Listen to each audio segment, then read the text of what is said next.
Hare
Shambho, Kashi Vishwanath Gange, Hara Hara Mahadeva Shambho, Hara Hara Mahadeva Shambho, Hara Hara Mahadeva Shambho, Kashi Vishwanath Gange.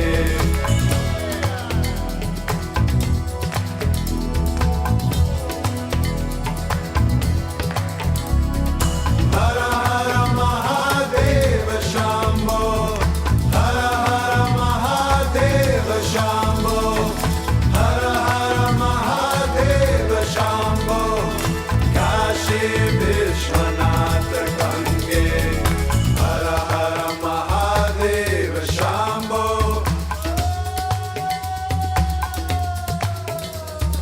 Hara Hara Mahadeva Shambho. Hara Hara Mahadeva Shambho, Hara Hara Mahadeva Shambho, Hara Hara Mahadeva Shambho, Kashi Vishwanath Gange.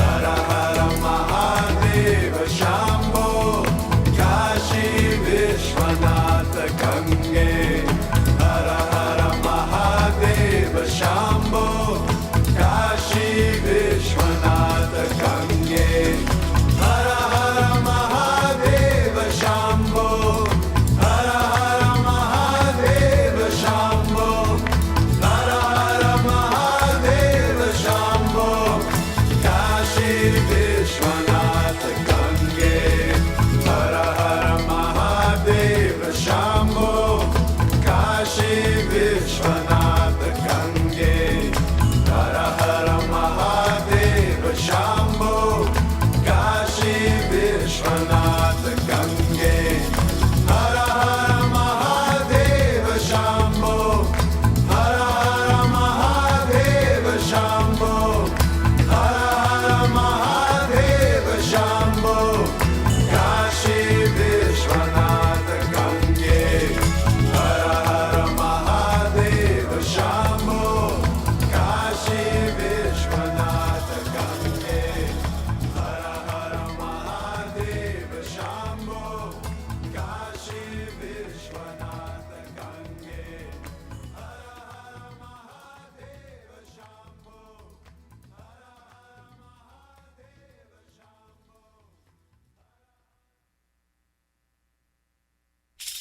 Shambho, Hara Hara Mahadeva Shambho, Kashi Vishwanath Gange, Hara Hara Mahadeva Shambho.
staying home. Yeah, really. Schools are good in Virginia. I'm not sure. Cool. Whose vase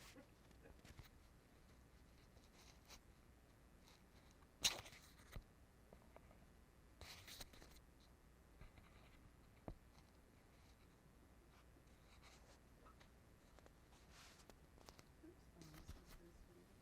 Hmm? Whose vase is that? Is that the one with Rachel? That's one of our torsion vases. There's another one there, another one over there. There's one in the cabinet. There are three. Oh. I'm like, where?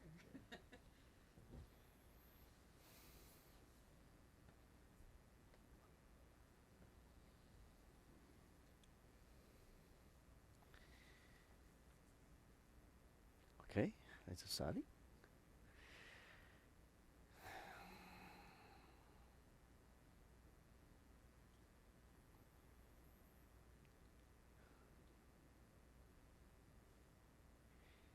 Okay, first movement. One step. And roll arm.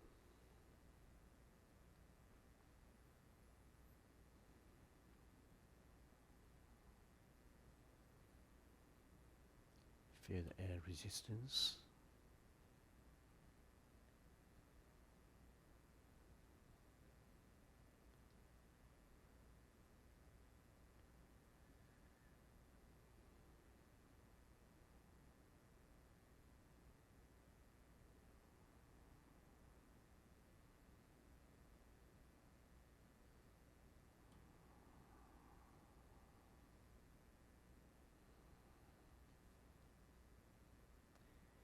Change your feet. Same movement.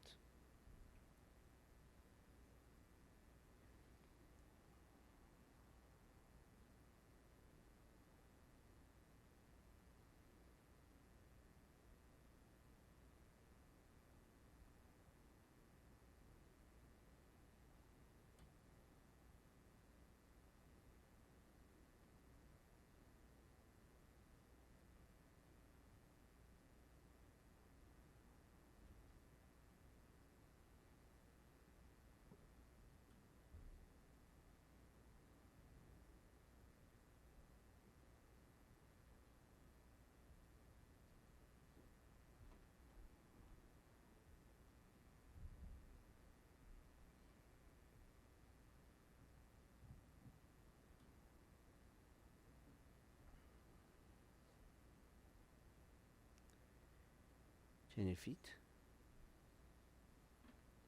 Now standing in the water. Water cover the whole body. Move arm in the water.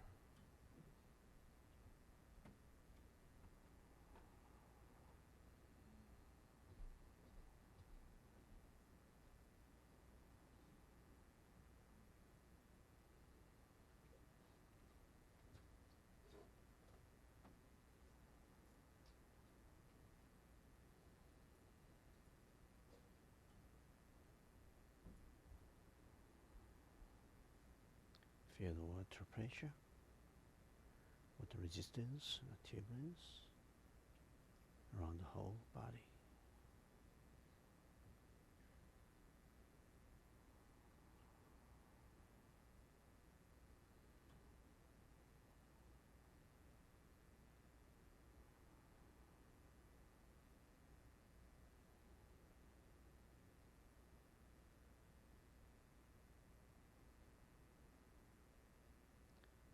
Change your feet.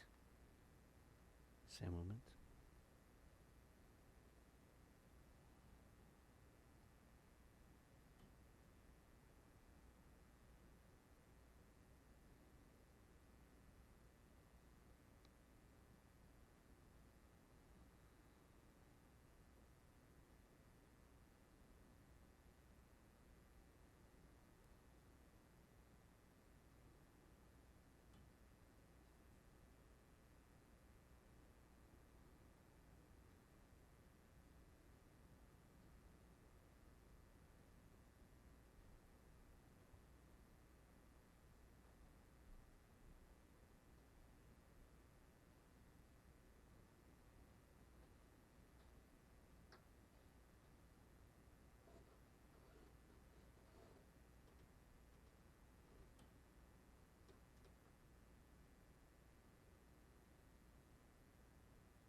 Straight standing. Feet parallel shoulder width. Keep knee bend all the time. Eyes slightly closed.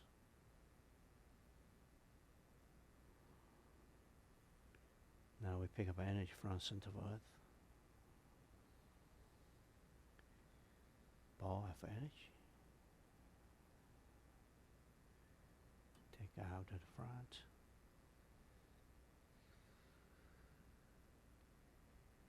All the way up.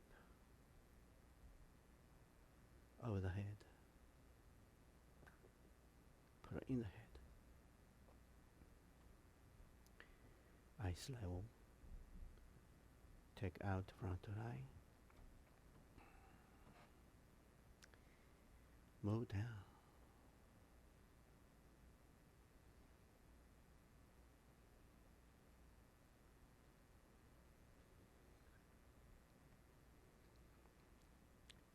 All the way down. Back to ground.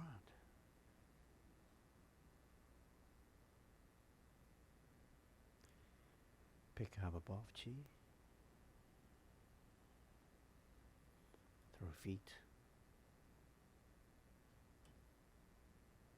Thighs. Around the body. Move up.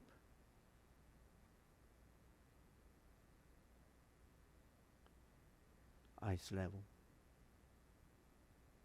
Take out front eye. Move up.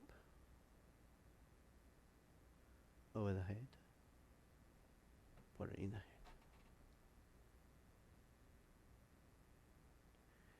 Eyes level. Take out front eye. Move down.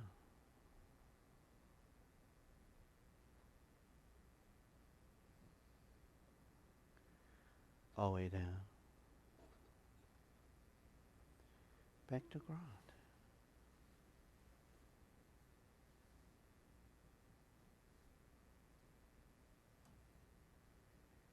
Pick up by finish. Through feet. Thighs. Around the body. Move up.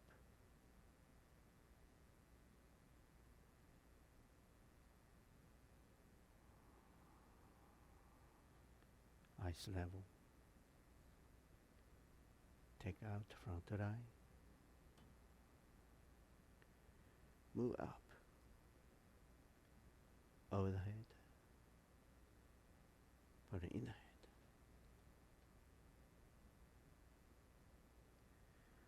Eyes level. Take out front eye. Move down.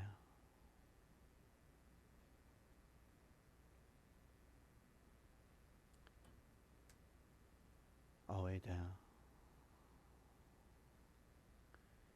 Back to ground.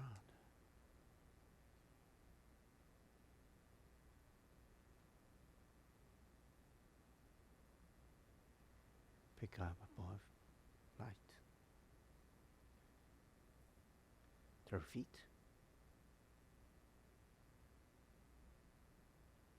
Thighs. Around the body. Move up.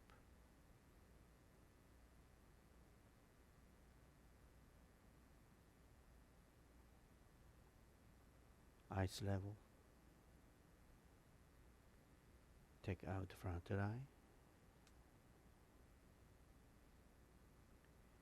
Move up. Over the head. Put it in the head.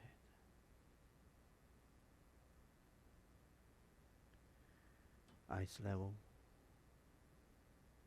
Take out front eye. Move down.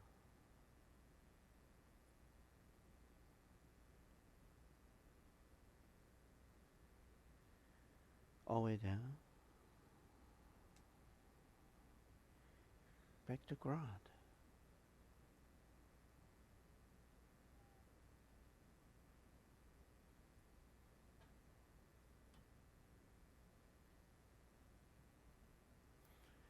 up by finish. To our feet. Thighs. Around the body.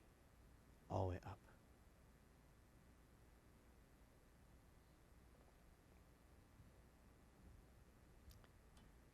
Pass the third eye, stick it up. Take out from top it.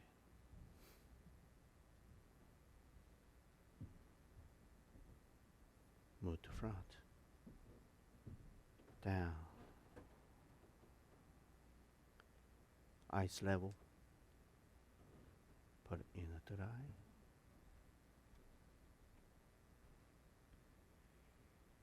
Move down.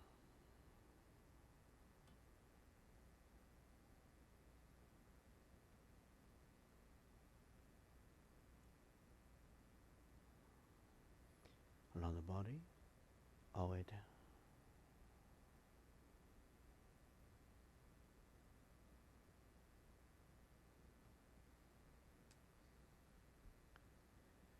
Their thighs,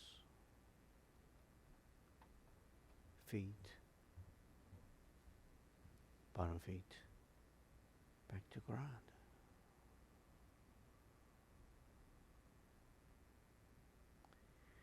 Now pick up at the front. Ball of chi.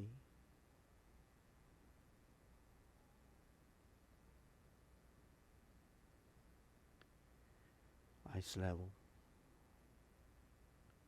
Put in a third eye. Move up. Take it out from top.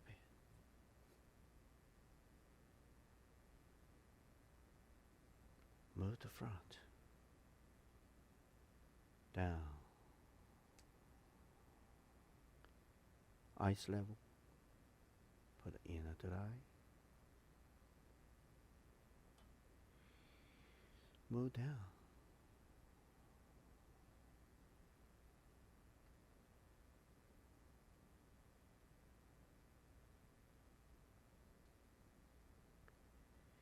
Around the body, all the way down. Thighs, feet, bottom feet, back to ground. Pick up the front, ball finish.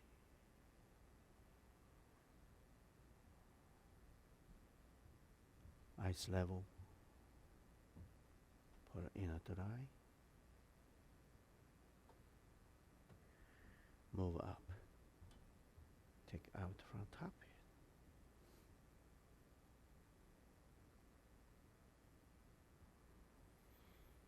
Move to front, down.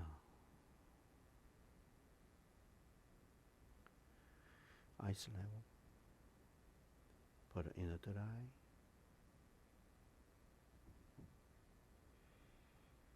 Move down.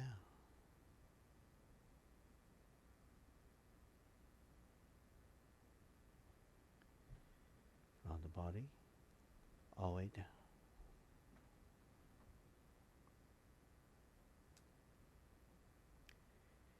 Thighs, feet,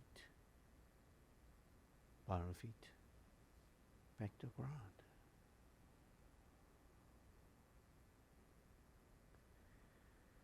Pick up the front, ball for light.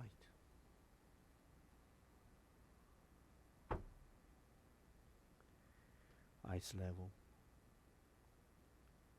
put it in the third eye. Move up, take out from top.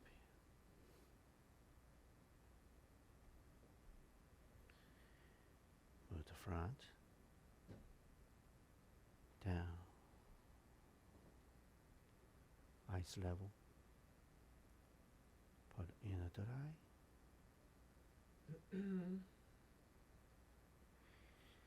Move down.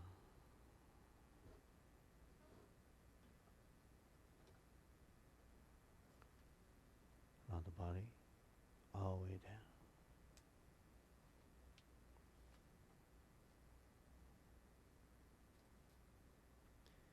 Thighs, feet, bottom feet, back to ground.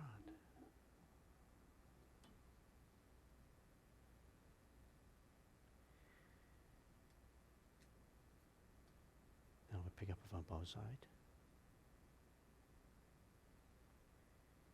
Pick up.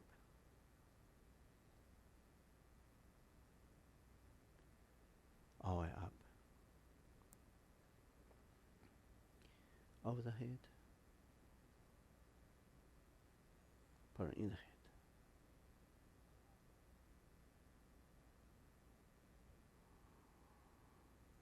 Bar finish.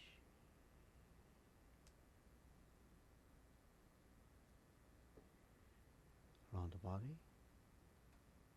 All the way down.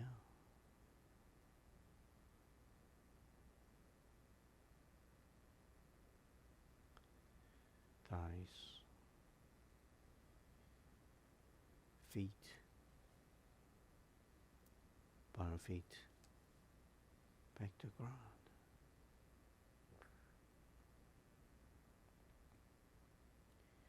Pick up.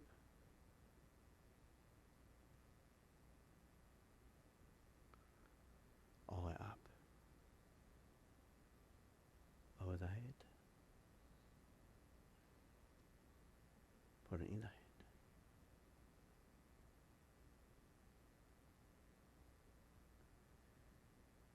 Around the body, all the way down.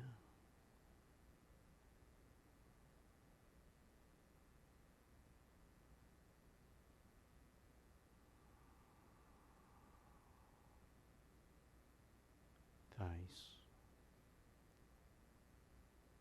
feet, bottom feet, back to ground. Pick up.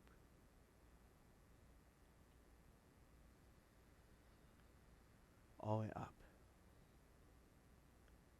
Over the head. Put it in the head.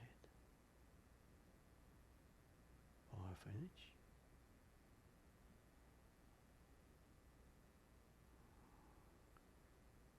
Around the body. All the way down.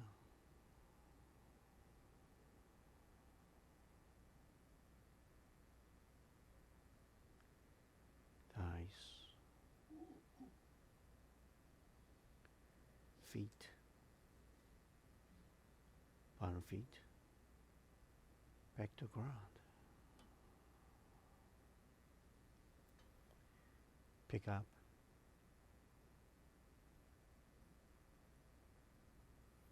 All the way up. Over the head. Put it in the head. Powerful light.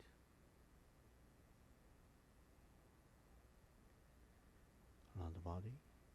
All the way down.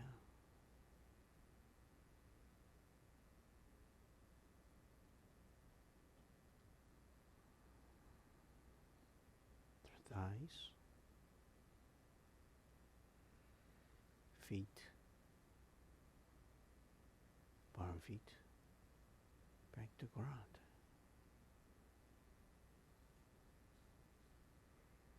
Feet parallel with. Kevin Ebe all the time.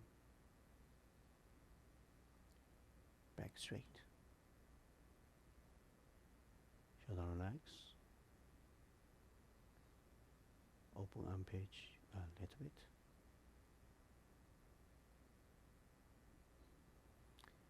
Eyes horizontal.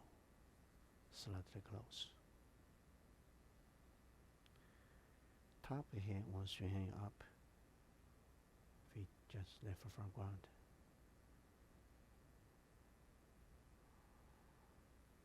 Now take a warm shower. Warm moisture from top head to forehead, back head, left, right to the center. Go down together. Now we start from top head to forehead level, eyes level, front, back, nose level,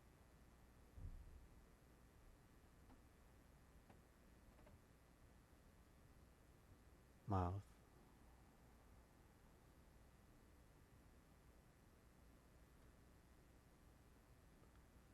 chin,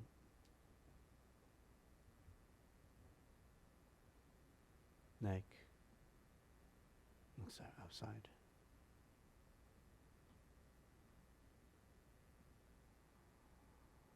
shoulder level,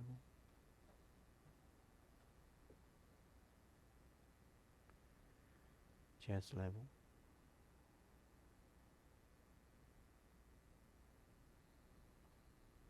stomach level,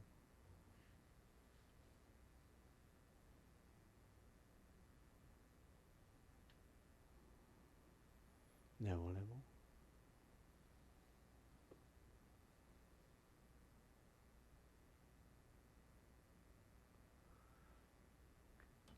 low abdomen,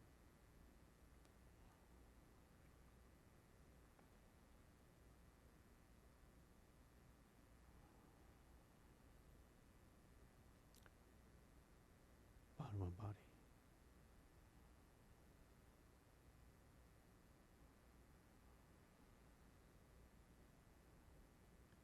thighs, inside, outside,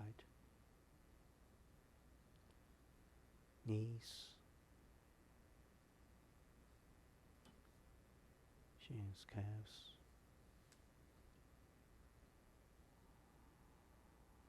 ankles, feet, bottom of feet,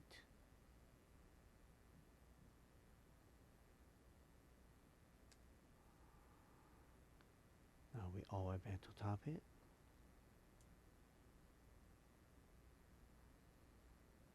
Repeat the warm shower.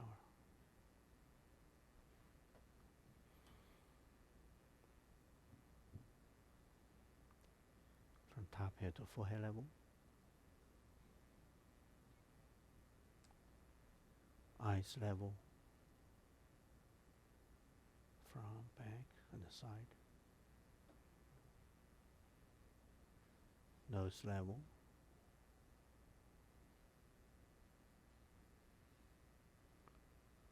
mouth,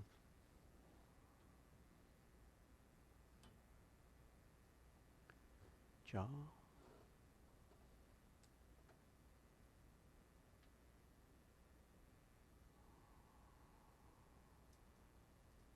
neck, inside, outside,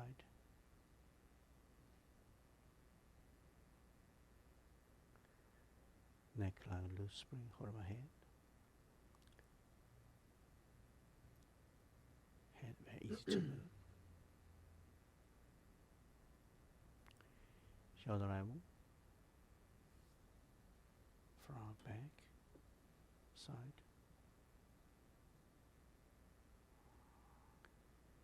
the organ inside chest,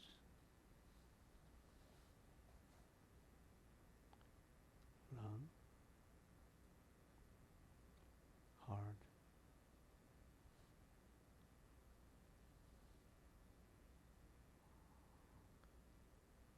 liver, stomach,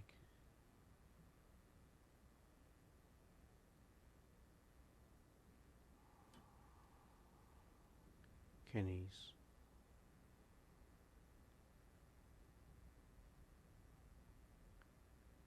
navel level,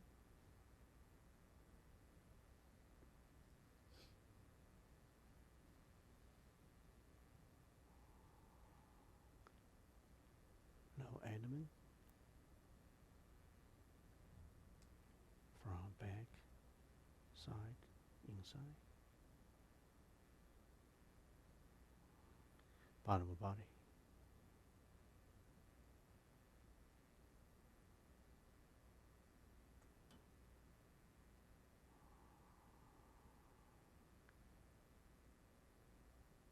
thighs, inside, outside, knees, shins, calves, ankles, feet, bottom of feet,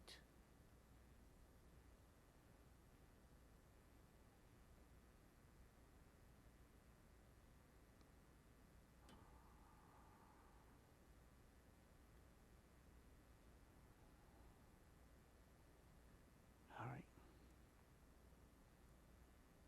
Now pick up a box, large empty paper box in front of you. Pick up,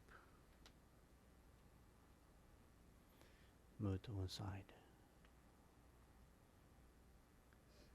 Put the box down. Pick up, turn.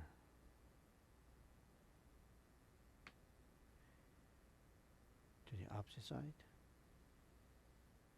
Put it down. Pick up, turn. Feel the air resistance when you move. Put it down. Pick up, turn.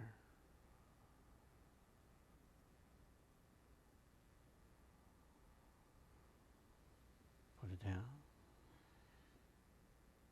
Pick up, turn.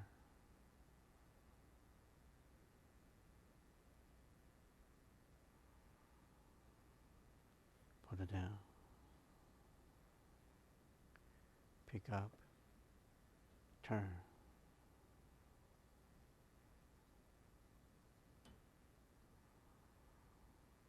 Put it down.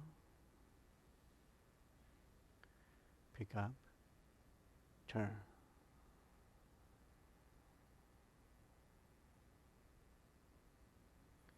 Put it down. Pick up. Turn to the other side.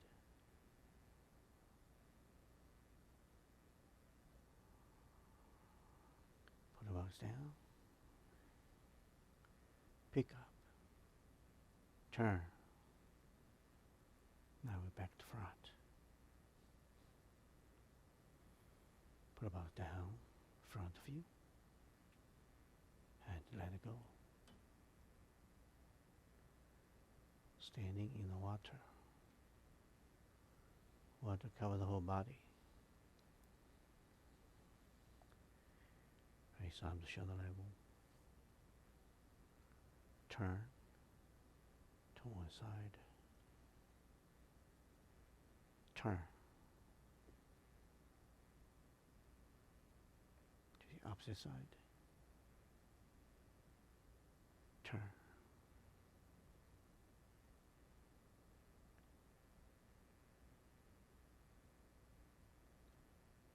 Turn. Feel the water pressure with resistance, turbulence around the whole body. Turn.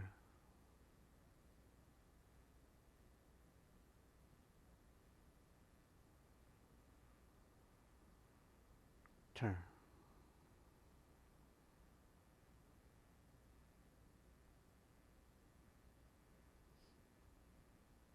Turn.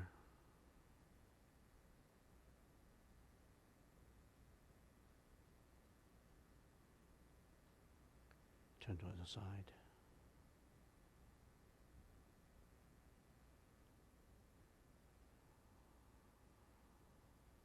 Turn. Now we're back to front. All right.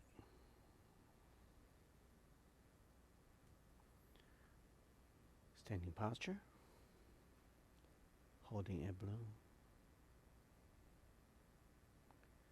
The air balloon between hand, arm, and body.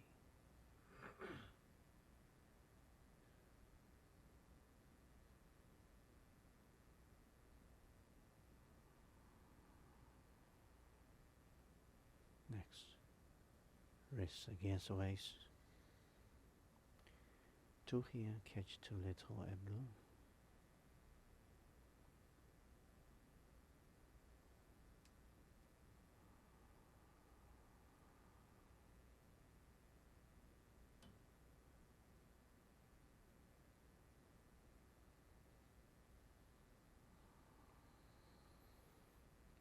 Touching post.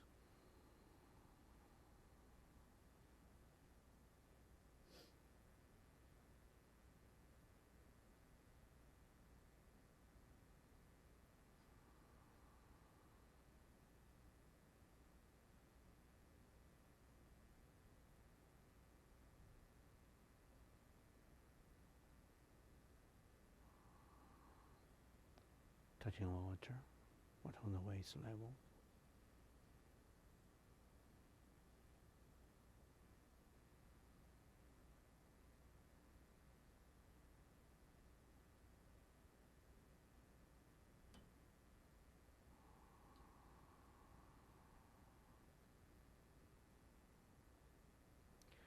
Pushing wall.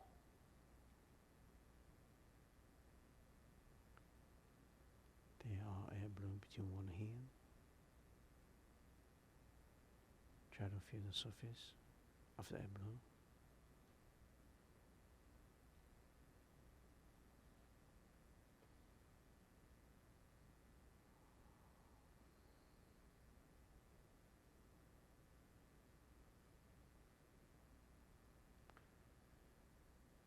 Holding air balloon, low position.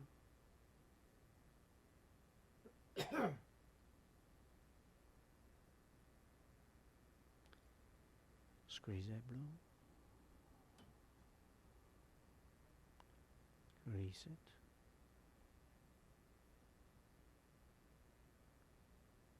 Squeeze air balloon with the body. Release it.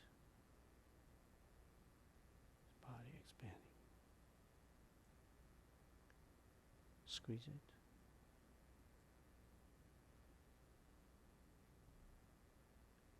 Release it.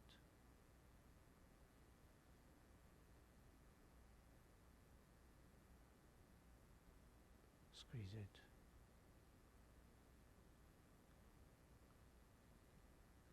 Release it.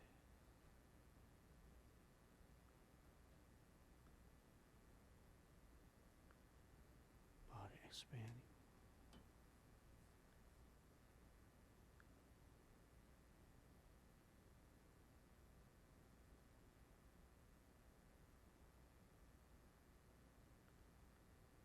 Just feel yourself. Just feel the body expanding.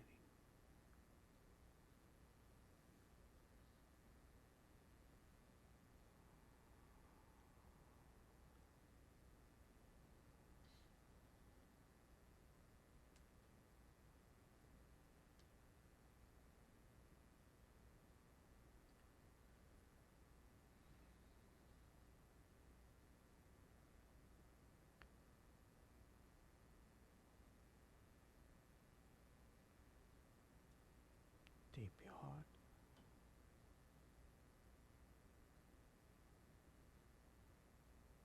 Sparkling light.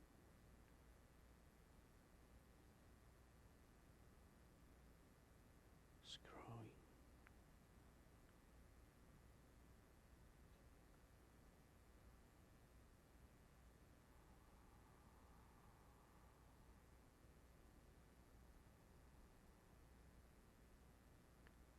Growing.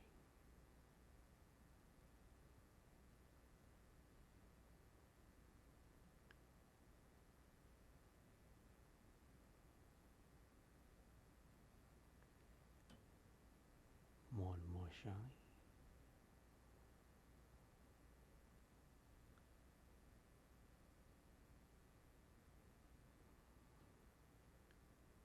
Expand to whole body.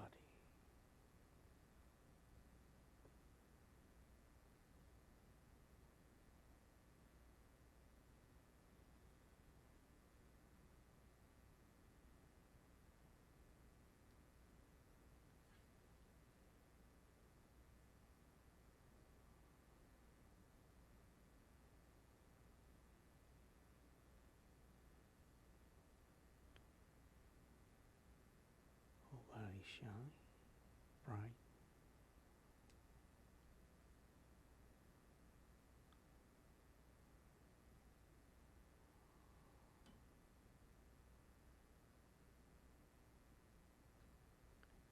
All the cell clear, bright.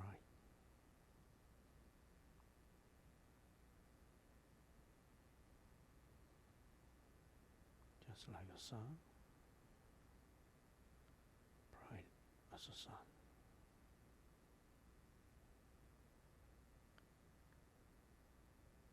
Whole body bright.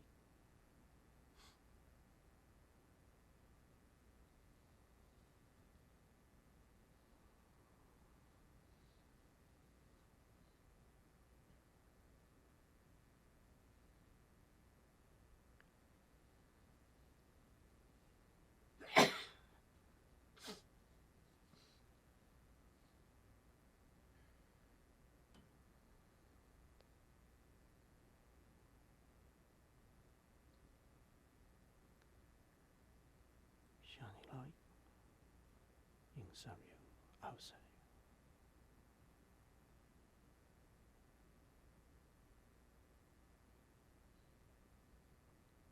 Just a light.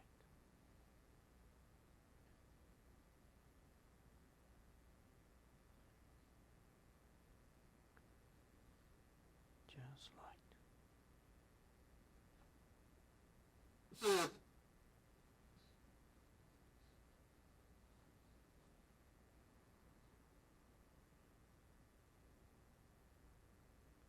All the light around you merge together.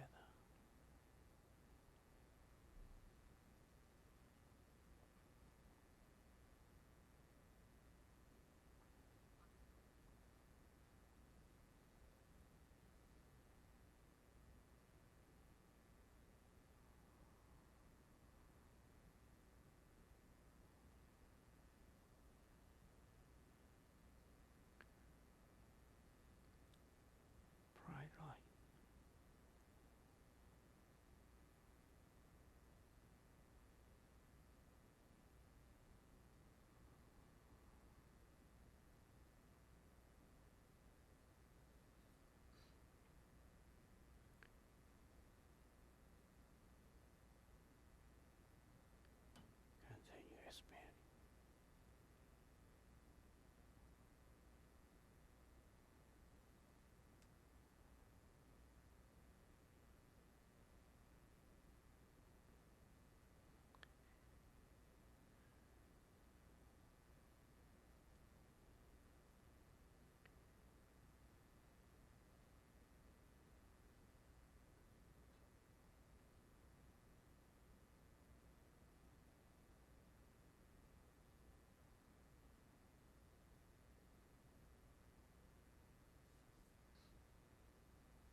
Inhale. Exhale.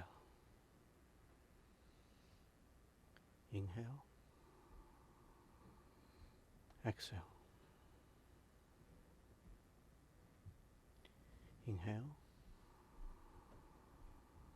Exhale.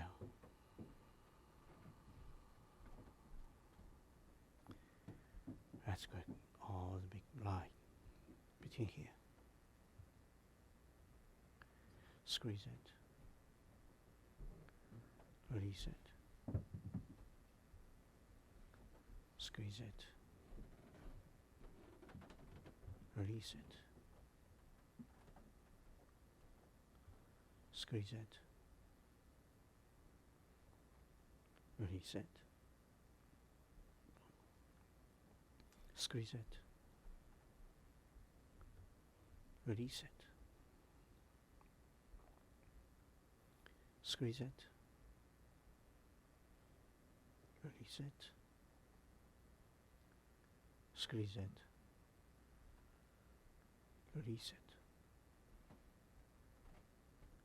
Squeeze it. Release it. Squeeze it. Release it. Next, up, down,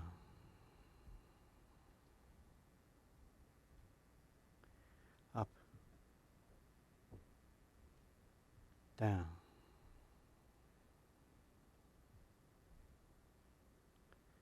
up, down,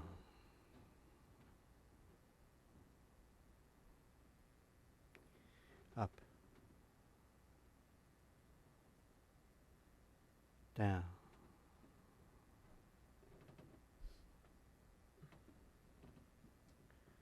up, down,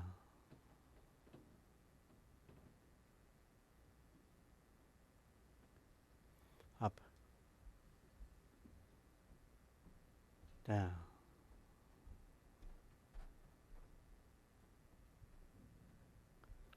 up, down,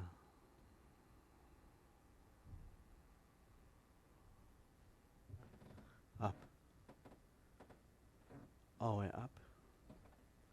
Put both the hand on top of your head.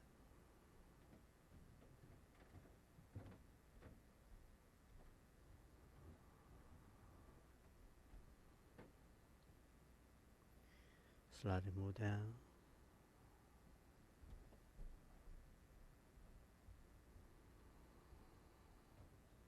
Step on high level.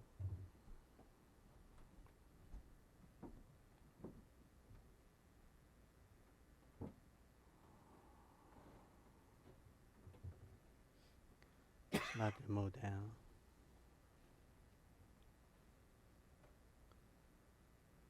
Step on Dzogchen.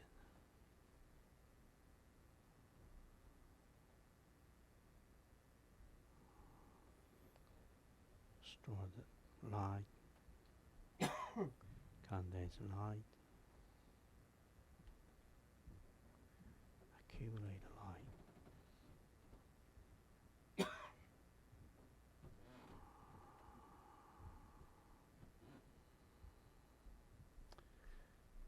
Then it would go down.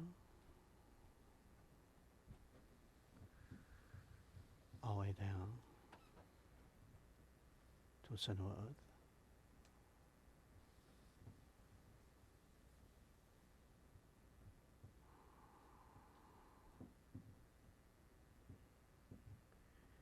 Rub here.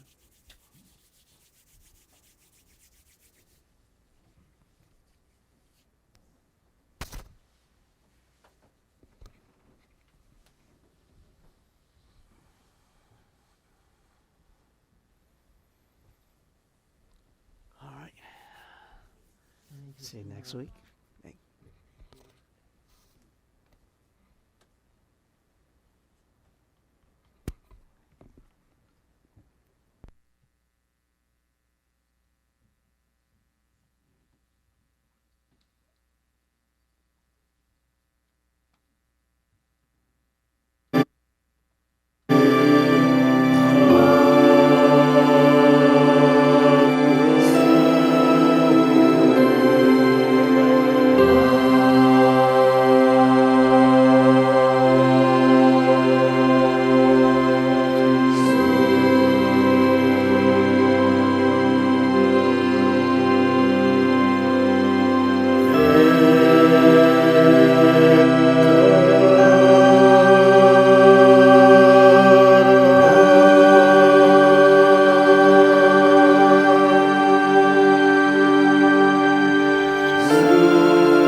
episode 4.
So welcome everybody.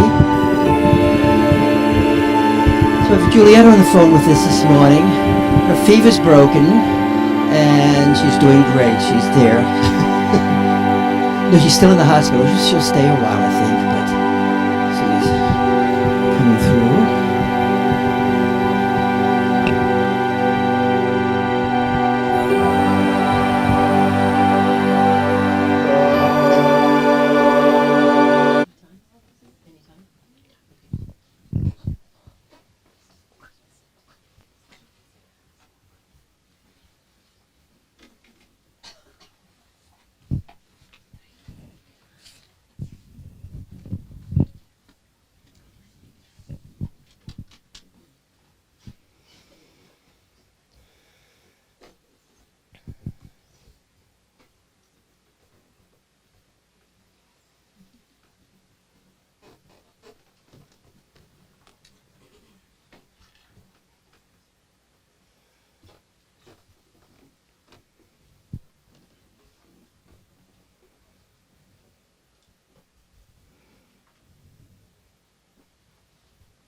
Shivoham, Shivoham, Shivoham, Shivoham, Shivoham, Shivoham, Shivoham, Shivoham,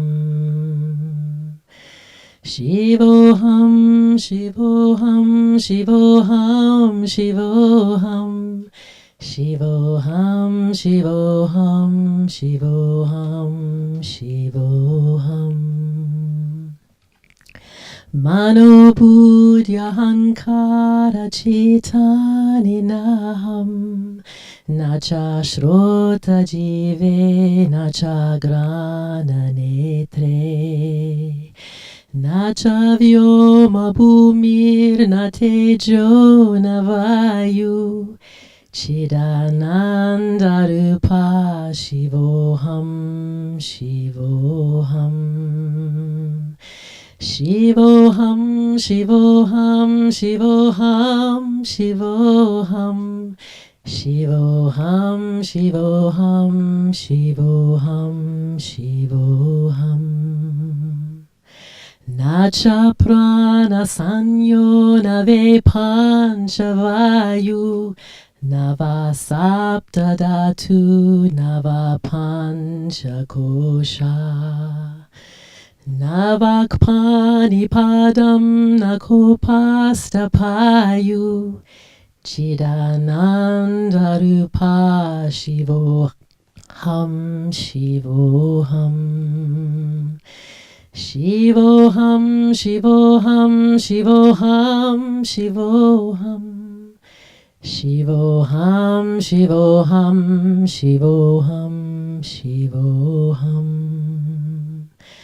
Name dve sarago, name loba moho, mado neva me neva matsarya bhava. Na dharmo, na charto, na kamo, na moksha. Chidananda Rupa Shivoham, Shivoham. Shivoham, Shivoham, Shivoham, Shivoham. Shivoham, Shivoham, Shivoham, Shivoham. Na punyam, na papam, na sukyam, na dukham. Na mantro, na tirtham, na veda, na yanya. Aham bojanam neva bojyam na bhokta.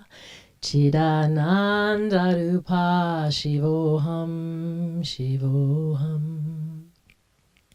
Shivoham, Shivoham, Shivoham, Shivoham, Shivoham, Shivoham, Shivoham, Shivoham. Na murtyun, na shankha, na me jati veda, pita neva me neva mata na janma. Na bandam, na mitram, guror neva shisha. Chidananda Rupa Shivoham, Shivoham. Shivoham, Shivoham, Shivoham, Shivoham. Shivoham, Shivoham. Shivoham, Shivoham. Aham nirvikalpo nirakara rupo. Vibhutvacha sarvatra sarvendriyanam. Nakasangatam neva mukti nameya. Chidananda Rupa Shivoham, Shivoham. Shivoham, Shivoham, Shivoham, Shivoham. Shivoham, Shivoham, Shivoham, Shivoham.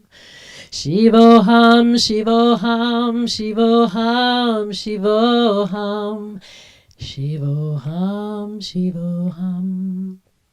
Shivoham, Shivoham, Shivoham, Shivoham, Shivoham, Shivoham. Shivoham, Shivoham, Shivoham, Shivoham.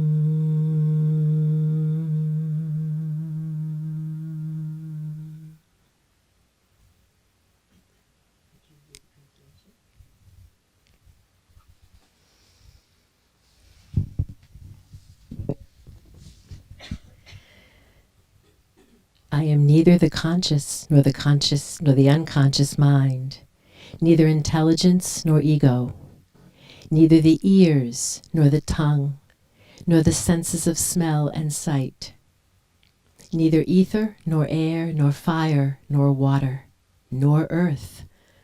I am consciousness and bliss. I am Shiva. I am Shiva. I am neither prana nor the 5 vital airs, neither the 7 body components nor the 5 sheaths, neither speech nor hands nor feet nor anus nor sex organ. I am consciousness and bliss. I am Shiva. I am Shiva. Neither aversion nor attachment, neither avarice nor delusion, neither arrogance nor jealousy, neither righteousness nor wealth nor pleasure are mine. I am consciousness and bliss. I am Shiva. I am Shiva. I am neither virtue nor vice, neither pleasure nor pain, neither mantra nor sacred place, neither Vedas nor sacrifices. I am neither the food nor the eater nor the art of eating. I am consciousness and bliss. I am Shiva. I am Shiva. neither death nor doubt, nor caste distinction, neither father nor mother, nor even birth are mine. I am neither brother nor friend, neither guru nor disciple. I am consciousness and bliss. I am Shiva. I am Shiva. I am without thought, without form. I am all pervasive. I am everywhere, yet I am beyond all senses. I am neither detachment nor salvation, nor anything that could be measured. I am consciousness and bliss. I am Shiva. I am Shiva.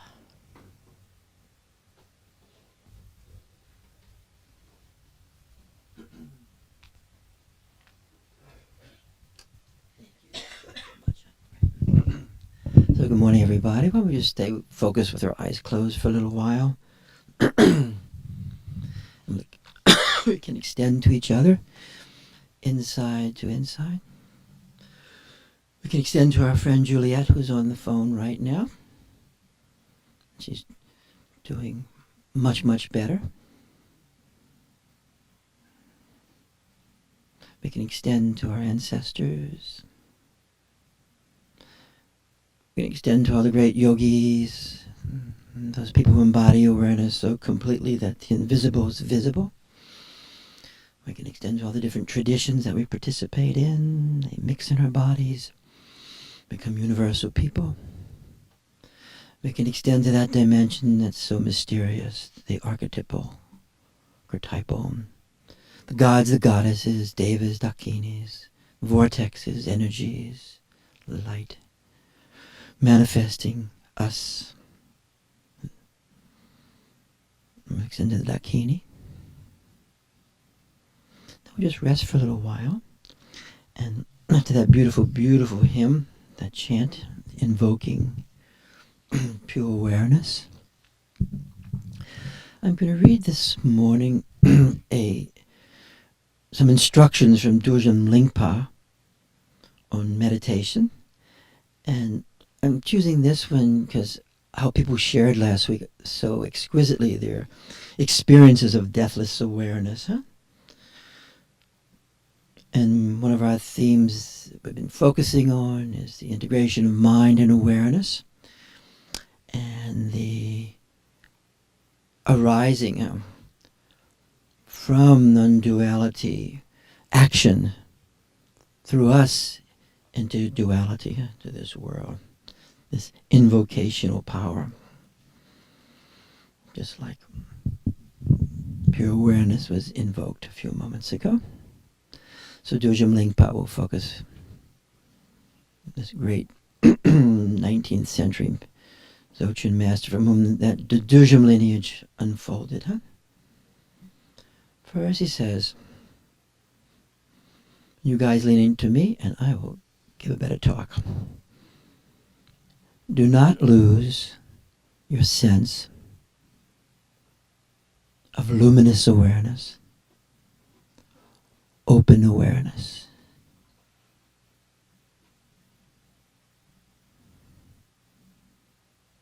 And then he says, thoughts or movements within awareness, that which understands is called awareness, non-conceptual knowingness. And remaining in this awareness is called stillness. Never be separated from these three. Movement within the vast stillness, stillness within the movement, and direct knowingness, non-conceptual knowingness.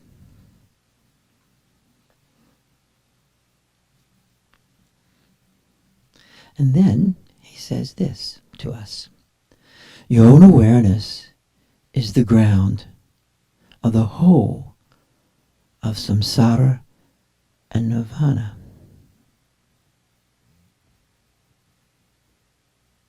Your own awareness is the field of potentiality.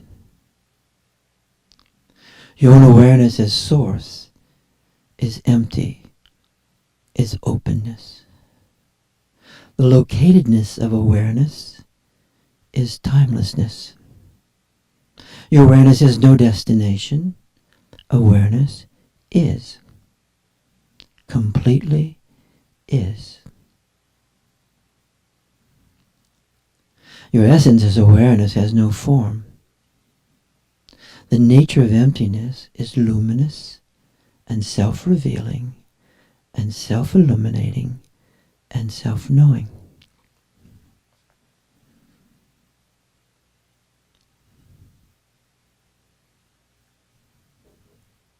Your awareness is neither one or many, absorbed or emanated.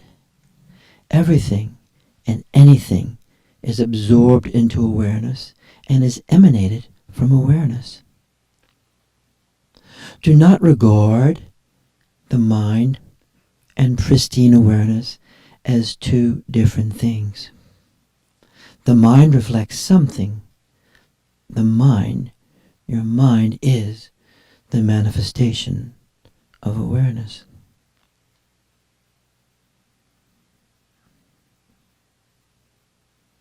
And then he says, observing one thought after another is not the path. Witness consciousness is not the path.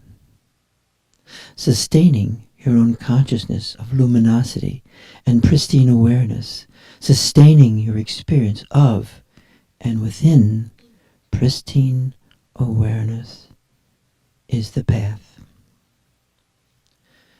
Your own awareness, ground awareness, your own awareness is the ground of being. Your own awareness is being itself. This is the secret path of the Dakinis.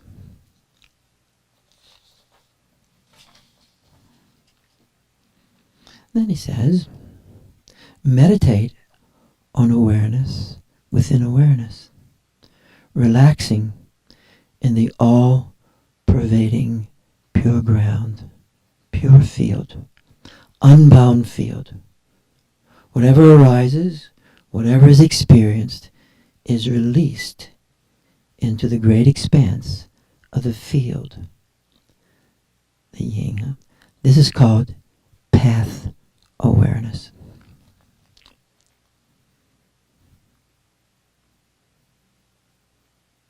And then, through the absence of mental activity, ultimate reality is recognized and experienced. Through awareness and awareness alone, there is the dissolution of hope and fear, the dissolution of affirmation and negation. Everything arises from within this space of awareness and dissolves into the space of awareness. This is the natural primordial awareness, the nature of divinity.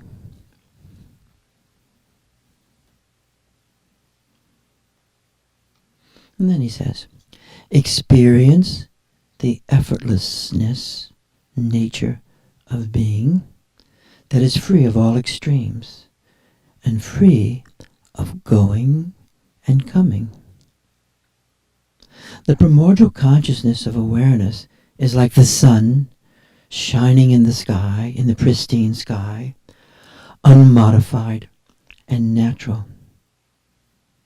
Your awareness of your own awareness awakens you into the essential nature of the ground of self-luminous beingness. Natural liberation is a metaphor for the sun and its rays, for the radiance.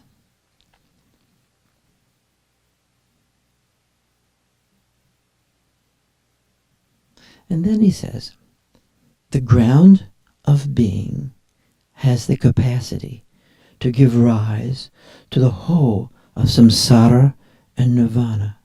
just as a mirror has a capacity to give rise to all reflections and expressions and manifestations. The whole of phenomena is composed of the natural, creative manifestations of the ground, which in their own essential nature are primordially and completely manifest. In time they manifest, and in time they disappear, and in time they reappear, and then disappear. That cycle, huh? Appearances which are released into the essential nature itself, released of their own accord, and dissolved into the primordial womb. Know that this is like the metaphor, that this metaphor is like the waves which subside into the ocean. All experience, arising, dissolving. Space is the expanse of awareness, and all appearance is the expanse of space.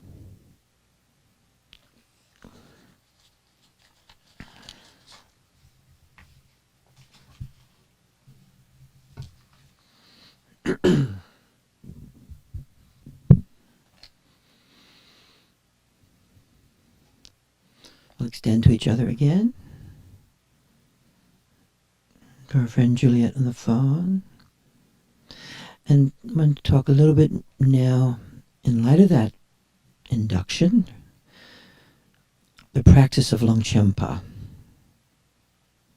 the living practice of Longchenpa. The practice of Dzogchen, is becoming aware of awareness, as described and taught and lived by the 14th century master of meditation, Longchenpa, was not simply a goal-oriented, fixated religious practices. Longchenpa was not a monastic, and for the most part did not live a monastic life. His personal life was filled with difficulty and controversy, and his life was always expressing his natural independence and natural freedom. He, like Dante, was exiled from Tibet, and he was challenging towards the different religious systems of the Indian Buddhist philosophy with his understanding and teaching. He was not always user-friendly. In fact, he was part of his being exiled into Bhutan.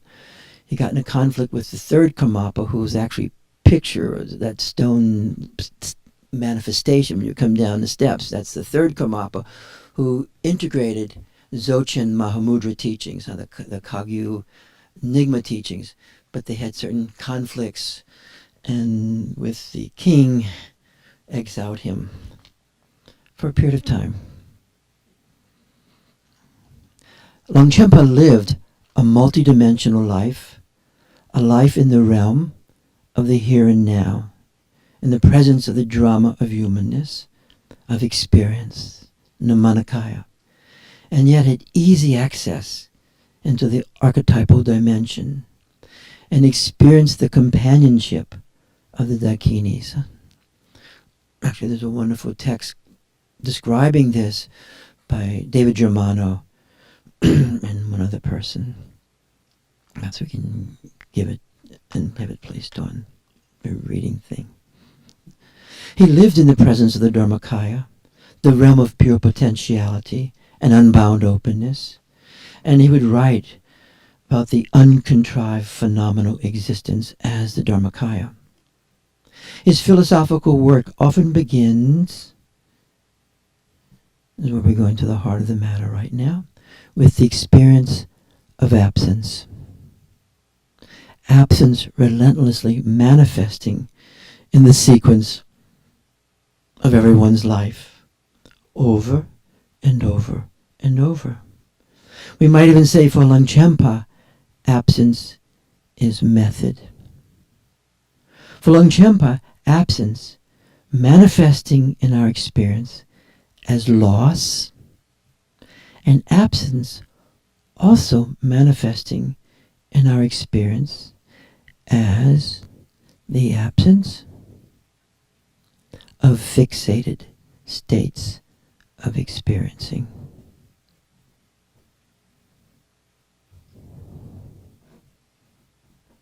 For Longchenpa, absence is a doorway into the luminous space of non-conceptual knowingness, into this open space of timeless awareness. Timeless awareness in time, the path of liberation. His own great teacher, with whom he lived for 3 years, would constantly, and he searched many years to find this great guru, would constantly have his group of students traveling throughout the seasons of Tibet. They would stay camp for a brief period of time and then pick up the whole thing and move again and again and again. And they did this for 3 years. Very intense. And through this experience, Longchenpa learned to understand that the praxis of Dzogchen was livingness itself, and was an unfolding process of freeing oneself from fixated states of mind, habituated states of mind, compulsive states of mind, from drivenness. These fixated affective states of mind, no matter how unhappy they are operatios to maintain security, to maintain the familiarity of mind boundedness. Mind boundedness. Security through mind boundedness. We use the mind boundedness to give us security within the pervasive, innate, ontological insecurity of existing. You would call it the terror of existing. And you often see that word in many of the practices, the terror and light. The terror of existing. And paradoxically, this experience of ontological insecurity is sustained by mind-boundedness. So Longchenpa would cut through states of mind, dissolving habituated states of mind, and in that cutting through, the opening of absence would manifest. And that's the point of courage. And through this absence of fixatedness, he would enter the experience of natural awareness, timeless awareness in time, non-duality in duality. And this becoming aware of awareness was the praxis of meditation. To become non-duality within the experience of duality was to live within the intrinsic, natural, luminous, spacious awareness, openness, and to live this clearing, to live within this natural, unbound openness of gnosis, direct perception, this clearing, this inside to inside knowing, crosses through the abyss of the void, the emptiness of no-thingness, into the experience of the luminous, unbound openness of experience within the very events and circumstances of his life, his singularity. Theochemical process, From habituated mind into unbound awareness, the doorway to this experience of self-liberation constantly and consistently opened within livingness, and at times could feel like death itself, annihilation anxiety, disappearing, dissolving, falling. And then, within this very absence, the self-arising of unbound primordial and natural awareness takes place. self-manifesting, through that. This givenness of the pervasive sense of eminence, space, energy, shakti, chi, light, and the non-duality of compassion for one's own existence and the existence of others. Radiance arising out of the emptiness, the light. He describes this as deathless awareness, the innermost experiencing of being unborn and undying. Deathless awareness, another word for primordial awareness, timeless awareness. So one makes this shift repeatedly from an ontic mind or psychological mind into this ontological awareness, from psychological place to a cosmological place, the place of awareness. This place of awareness is unfolding, never-ending expandingness or expansiveness. And this cosmological field infuses the psychological, timeless awareness, infusing the mind, and then action arising out of timeless awareness coming through us into time.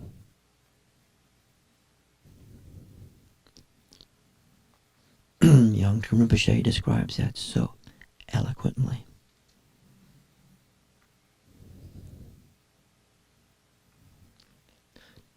Causal practice does not give this experience, he would say. Causal practice can give us a fixated sense of security, but not self-liberation. This ever-present existential challenge of opening into the freedom of unbound awareness is ongoing and present, ever present within the momentum of our life, just as it is. Dzogchen is steadily entering continuously into this awareness of awareness, this rigpa, this field of being, so infinite in its horizons, penetrating the 3 dimensions of existence. When you and I bring our mind states within the vastness and depth of primordial awareness, then these states thin and no longer organize us so completely, no longer possess us so completely, like Mara possessing us.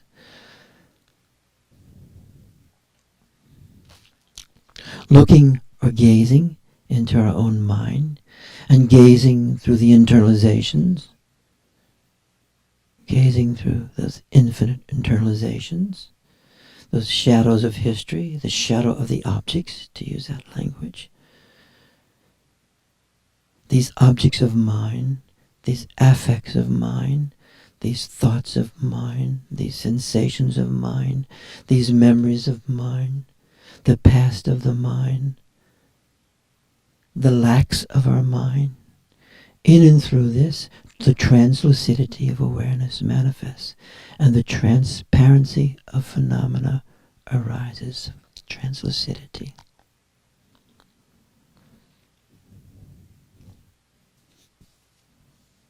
This capacity to abide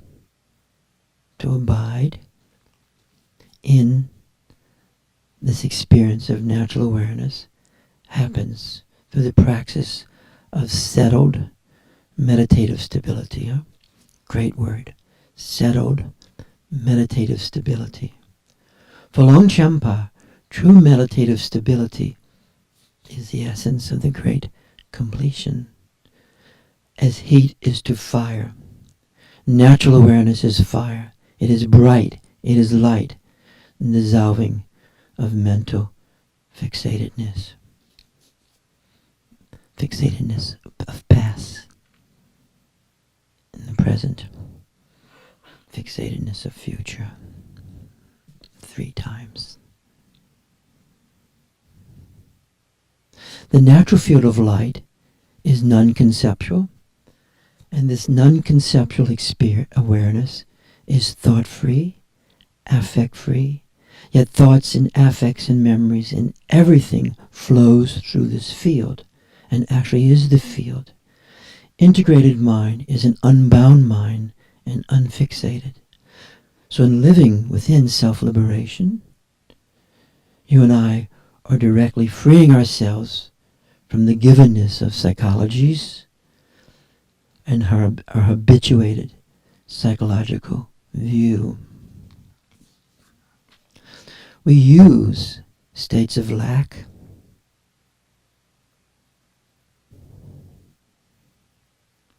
to overcome ontological anxieties, because something is better than nothing. We can easily become fixated in so-called spiritual practices or various forms of addiction. Causal methods entail the element of fixation. Security through fixated spiritual practice gives security, but not liberation. And causal methods can easily entail fixatedness. The method of steadfastly resting in awareness itself is described this way: while abiding within the limpid ocean of awareness, you identify with its wakefulness, the pristine quality in all its nakedness, and you don't leave it, you don't stray. And so natural awareness arises as the true nature of phenomena, both within us and around us. Without any discontinuity or division between inner and outer, awareness is the true nature of phenomena, both subjective within us and circumstantial around us. Longchenpa considered ambivalence to be a fixated state, par excellence, of mind that forecloses movement. Can't go this way, I can't go that way. Ambivalence creates the inability to move, to leap, to pass into and through the existential voids. And the void is not only within, but it's also in front. Ambivalence is kind of a frozen death, frozen movement. That's why the Shaivite masters declare Undamo Bharavaha, going for it is it, that basic faith, that basic movement of faith. Frozen ontological insecurity. Longchenpa constantly shifts us from psychological metaphors into ontological perceiving, cosmological view. Shifts us from the mind preoccupations to experiencing the beingness of being itself within everything and anything. So the word abyss is another signifier for annihilation anxiety, and to a lesser extent, states of deprivation. And human awareness, as we know, more or less, is always struggling with annihilation and terror and the unbound light of awareness. So let's pair up right now, if you don't mind. You can just turn to a neighbor. And we remain in awareness. We won't be too cheery. And let's just focus. And if you're on the computer, you can focus with one of your companions there, maybe. And holding awareness,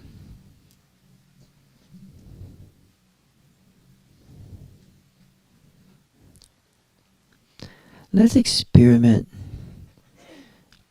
entering into non-duality within duality with that companion who you are with.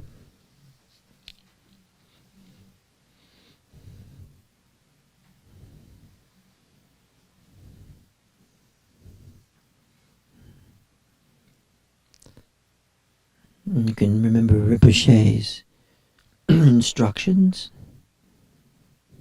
to enter awareness.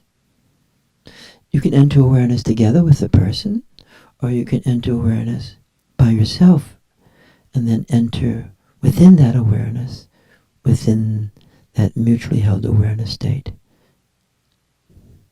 Or you can try the practice of entering together.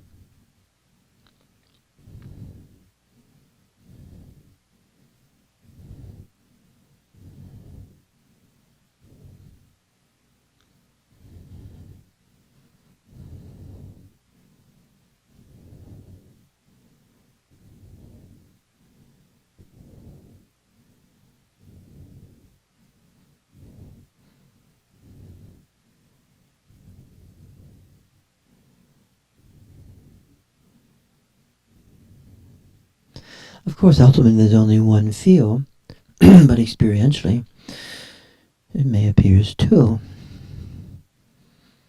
So you can also extend the inner heart essence, the radiance, into the other.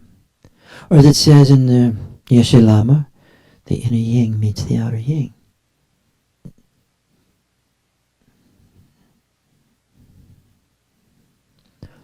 Or if you wish,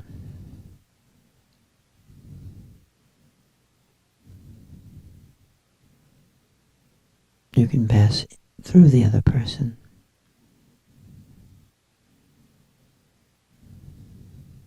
Through love.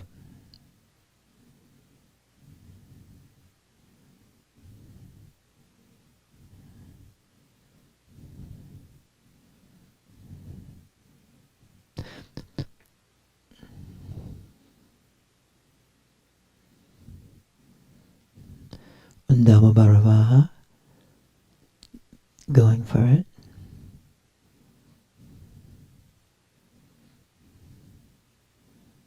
Is it basic faith?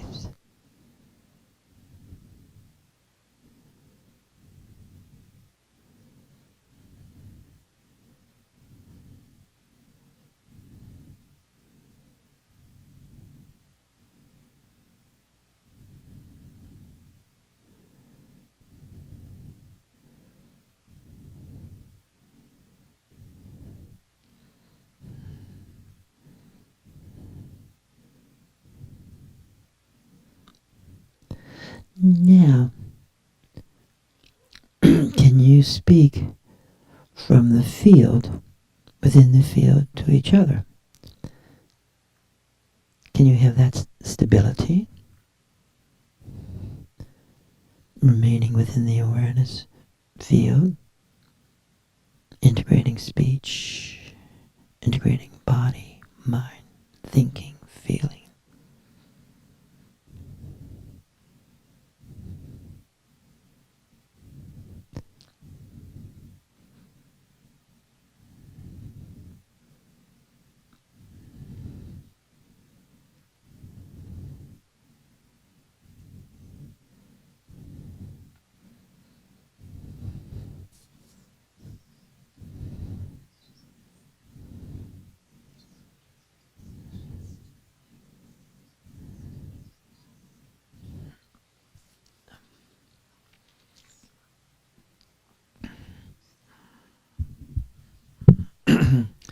Sometimes we can feel non-duality as long as no one's around.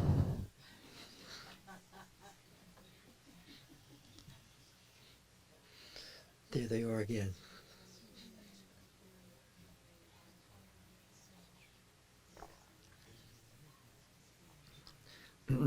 And paradoxically, touch is really useful in this endeavor.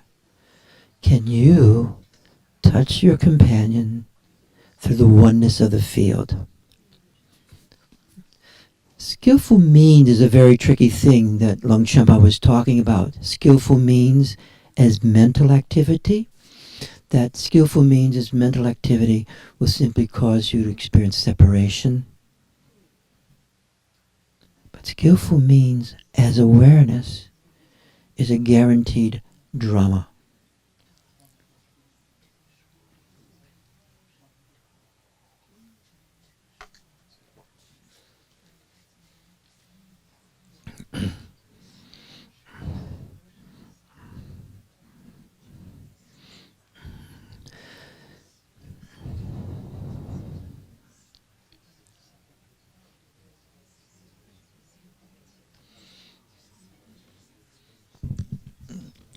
are you in non-duality?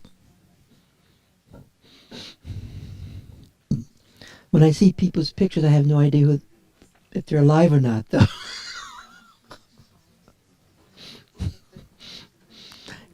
Can't have non-duality with a picture. Do you feel it?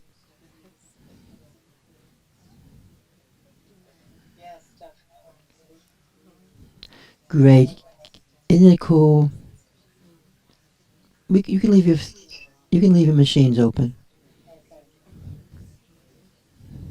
Great. Good to see you. Do you all feel the field right now in non-duality?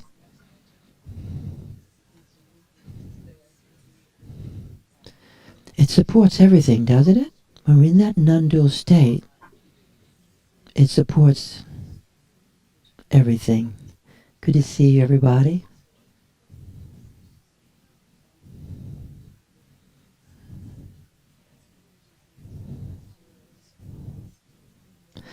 Let's intensify. See if you can intensify the experience. We like to think things are either or, but actually it's not so definitive.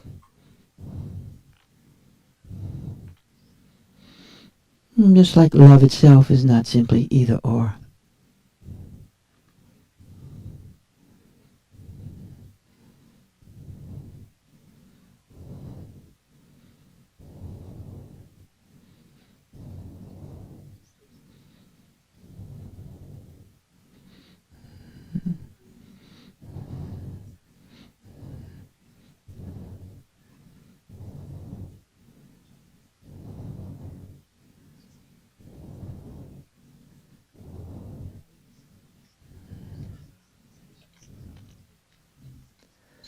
Nancy, what's it like for you right now? Can you describe your experience? Having had some very stressful things, it's like the opposite of difference. It's like the opposite of difference. Well, Opposite of indifference. the opposite of indifference, yes. Not just letting go of the things I don't want to deal with, but then the fixatedness getting resolved. Yes, Very going this way. yes. And staying with it.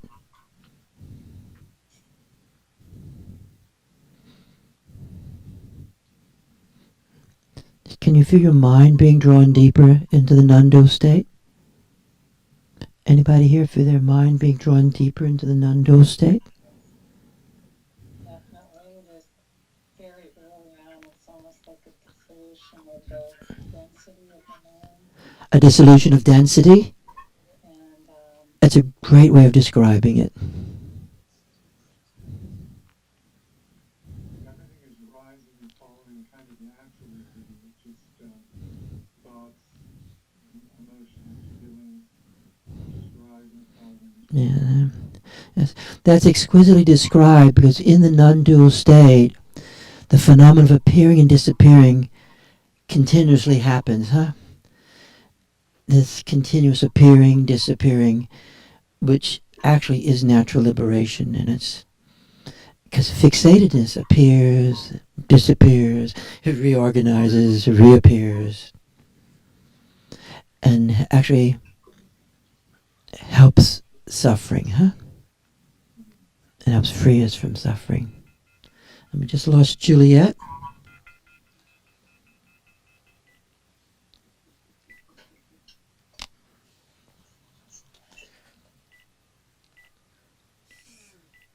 Would someone like to describe their experience with their companion right now who's actually feeling non-duality? Would someone like to do that?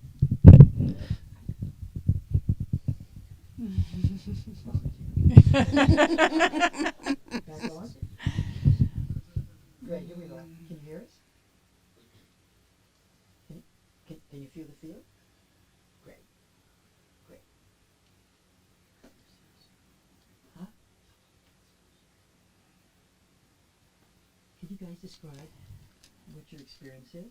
Because we all learn out of experience. That's how we learn. The other stuff is just blabber.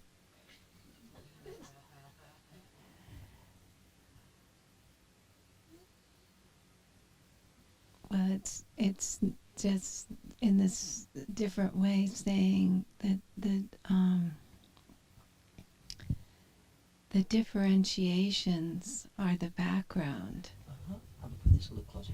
The differentiations are the background, and the awareness of oneness is the foreground. And what happens with your mind right now as you're experiencing that? The differentiatedness is background, and the oneness is foreground. The indivisibleness is foreground. What's that like? There's a depth and an openness and a awareness of a broader field of knowing.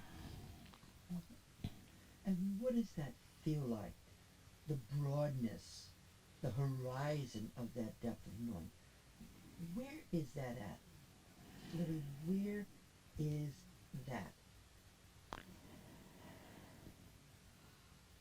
Well, the perception of it is in my whole beingness, and the place of where that is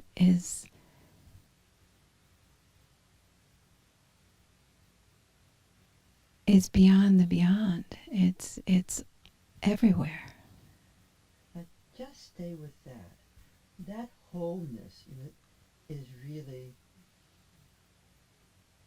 the great perfection. Just right there. What's it like for you to be in wholeness? Just at this moment, just as you are.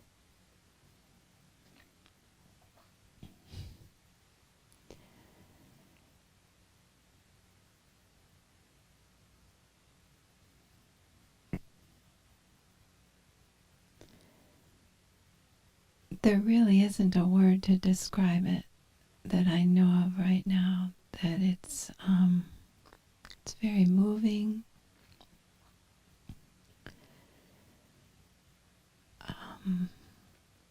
It is deathless awareness. It is living till its fullest. It is total potential. It's faith.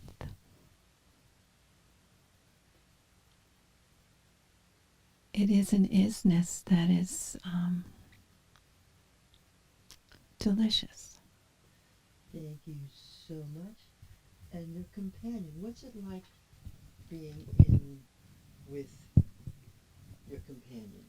What's it like being, if you are, in that non-dual oneness? What is that like with this person?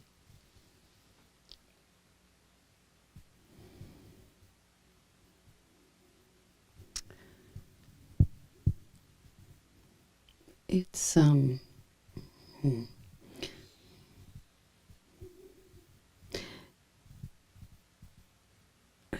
it's not, I'm using the word it.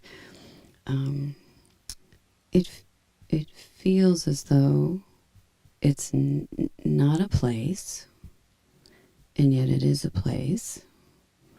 It's not a thing, and yet it can be felt and perceived. It can be felt and perceived.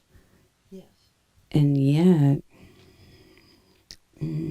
there's no attachment here, there's no need here, there's no fear here. It's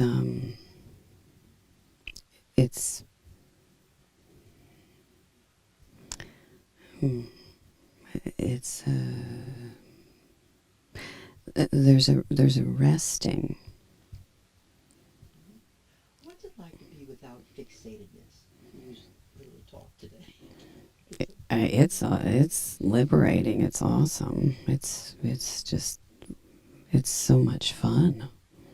It's it's without density, it's without contractedness, it's without all the And or can stuff. you still be aware of having some difficulties or problems in your life? Mm-hmm. Absolutely. Absolutely. So it's not naivete. No. No, it's actually wisdom. It's very, very much, I think, wisdom to be able to hold the pervasiveness of this and to be able to enter into or meet whatever is coming towards you or you're going toward. I'm going to ask you a question. It's just arising out of curiosity. Do you feel this is given to you, like a givenness?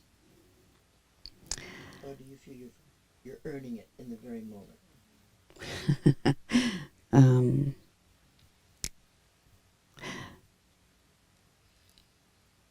It feels a bit, and I don't know if I'd use the word earn, but I feel that there's the givenness or the I'm going to use another word like naturalness of it. It's just there. And when one kind of has the courage to kind of let go of old habituated ways of being, then one enters in. So there is an action as well as an kind of inaction. Beautifully said. There's an action as well as an inaction. There's an action as well as givenness. Yeah. And when they come together, it's that is the great perfection. Perfecto. When they come together. Now, at this moment, can you experience that they've always been together? That's a little tricky. Yes. So shifting that perspective. Yes. I'd like to perceive at this moment they've always been together. There's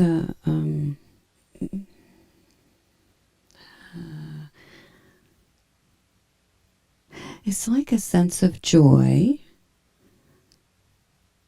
And then there's also, there was the thought of sadness that kind of came in. And what's the thought of sadness? What is that sadness around? It's like the lack of recognizing. The lack of recognizing over a long period of time. That Like a foreclosure. Foreclosure that was, and that's a sad experience, and that sadness simply recognizes it. You know, it's like the little pig in the dakinis squealing in her hair. You know, that lack, and that lack is a very useful lack in its own way. You know.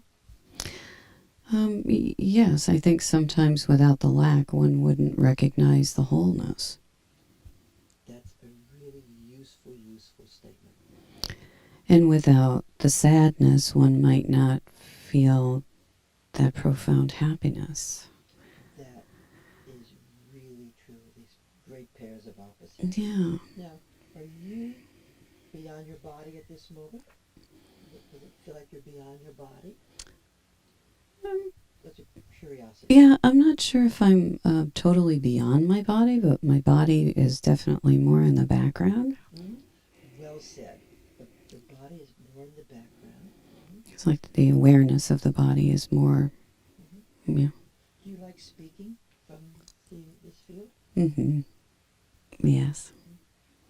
Mm-hmm. Where do the words feel like they come from when you're having this conversation? Well, from from this place that's not a place. Do you notice how almost you have to go with the spontaneity of it? I mean, it's like it's hard to think it Yes, in a strategic way. yes, That yes, natural spontaneity that arises. yes. That's risky business, though, isn't it? In certain ways, at times. It is risky, and it's becoming more familiar, and it's okay. It's okay. It's okay, you know, even when I say things that might be not so pleasant or whatever, it's like, well, I'll ask you one more question. Can you feel loneliness in this place? It's a real question. Does it, yes, you can feel sure, loneliness in it at the same time. absolutely, Isn't that interesting? yes, You can be in this non-dual state, and yet you can still have the experience of loneliness. yes, yes, yeah. What's it like to know that? It's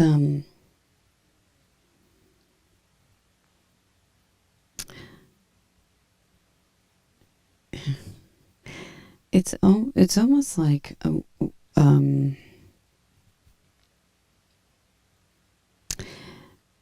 it takes the netty away from loneliness. Perfecto. Well said. And would you mind saying that again? We're all going to lift this. She's really alert. She's telling us it's coming through her very good. Please say that again, hon. When one is in this place of no place with loneliness,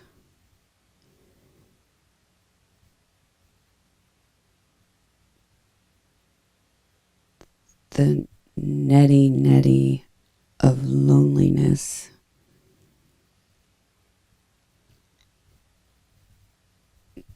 is not so pervasive. You know, we're doing so well right now. I'm going to ask you one more question. Question is this. Do you think being in a non-dual state forecloses suffering? No, no, no. I think that the non-dual state sometimes can bring forward great suffering. Great suffering, like that suffering that Avalokiteshvara, gives the tear to bring Kuan Yin forward, and it's like the desire of the bodhisattvas to be in that place with the suffering, such profound suffering, to help massive amounts of suffering dissolve. Let me ask you one more question.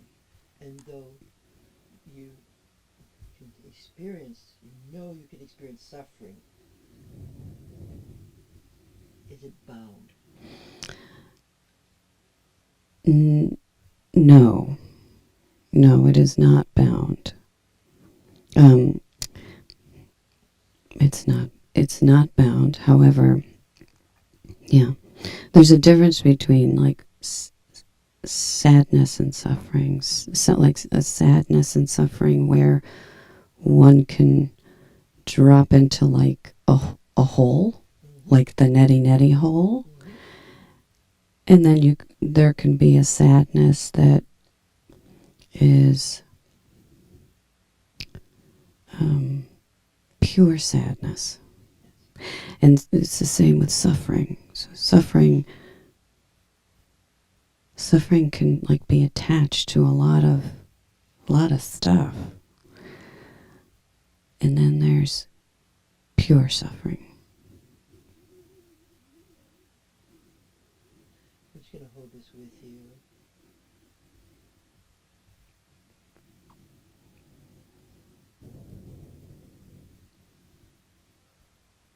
I very much appreciate both your articulations this morning. that helps us cut through naivete. I'm going to pause again for a minute.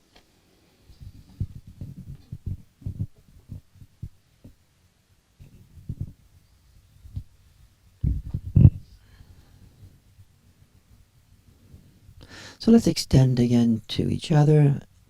We'll extend to the whole room. Extend to friend Juliet.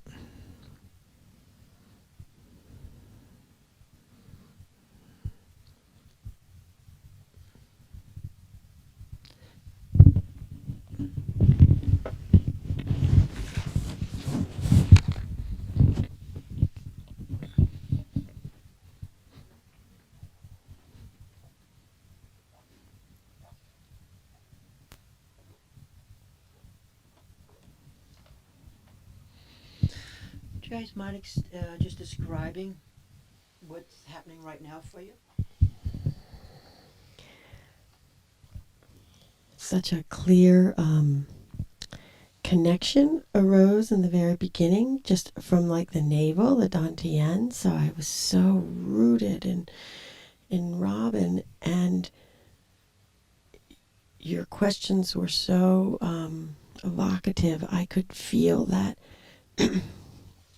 we were separate, and yet the little spaces between us were now padded. They were padded with sweetness. It was almost like a glue. So we were surrounded and connected in this sweetness. And we were two, and yet we were one. Like that concept didn't even enter into the picture. And then I got a real sudden jolt from the back of my heart of Juliet. And so we had Juliet here in our as a triangle here.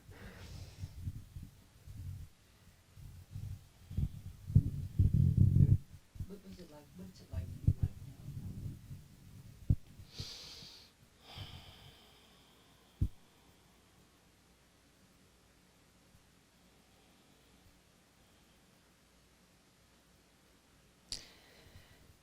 So right now it started like this and it continues. There's you asked about the body. There's a falling.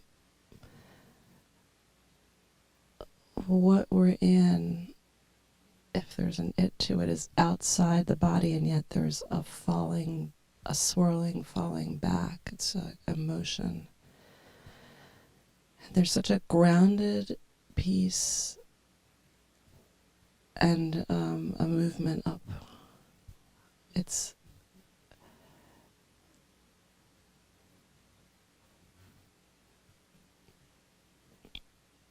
there's something else you said.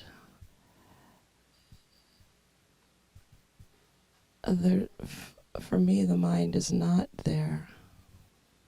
I mean, I've been taught that it's there, but it's not there. It's like empty mind. No mind. Is that fun? Yeah. And as somebody else said, it's very freeing and relaxing and just beautiful. Anybody else want to say anything? Because then we're going to move to a group experience. Anybody want to say anything, especially what's been said so far? Anybody want to say anything?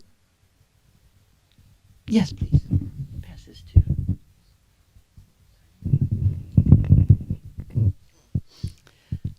What's come up really strongly today, very spontaneously from the moment you mentioned Longchenpa, was it took me immediately back to Bhutan, where I spent quite some time doing a lot of practice, and the sort of space of blessings that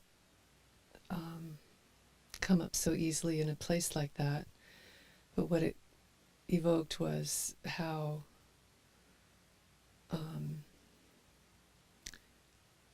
it's not limited to place or time, that all that, it's like a shower of blessings that, yeah, they kind of came up there for me then, but they're here now and they're wherever all the time. even though, and I haven't spent any time really thinking about that or trying to hold on to it. It kind of just came up sort of full blown today, which was really nice. Can you keep the microphone back? Anybody else want to share anything? Yes.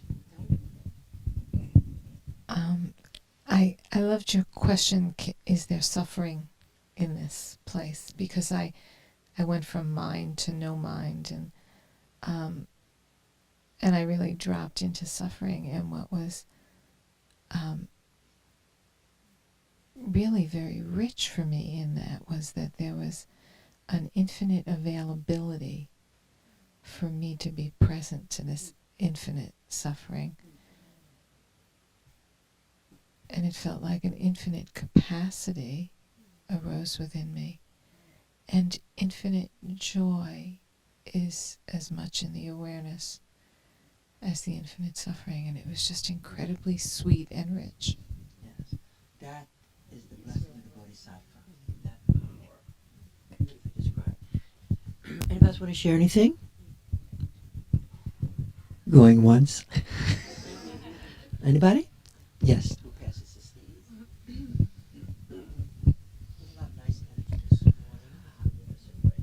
I had a different experience today that I'd like to talk about a little bit. When you were talking about us both connecting and going into the non-duality together, I immediately felt us going together heart to heart. And what happened for me was I felt that the two of us were being annihilated, that I was annihilating into her energy and that it was getting smaller and smaller instead of big. And I stayed with that for about a minute and I said, I don't want to be here. And then we both went up. I felt us both going up as separate columns into a whole non-duality. And I became very aware there of the duality within non-duality. But that experience, the heart-to-heart experience, I'm not sure what that was. Would you mind focusing with your companion there? And move off focus with our companions. So it's always fun. Experience is always fun, even its dreadful moments. So let's just focus here.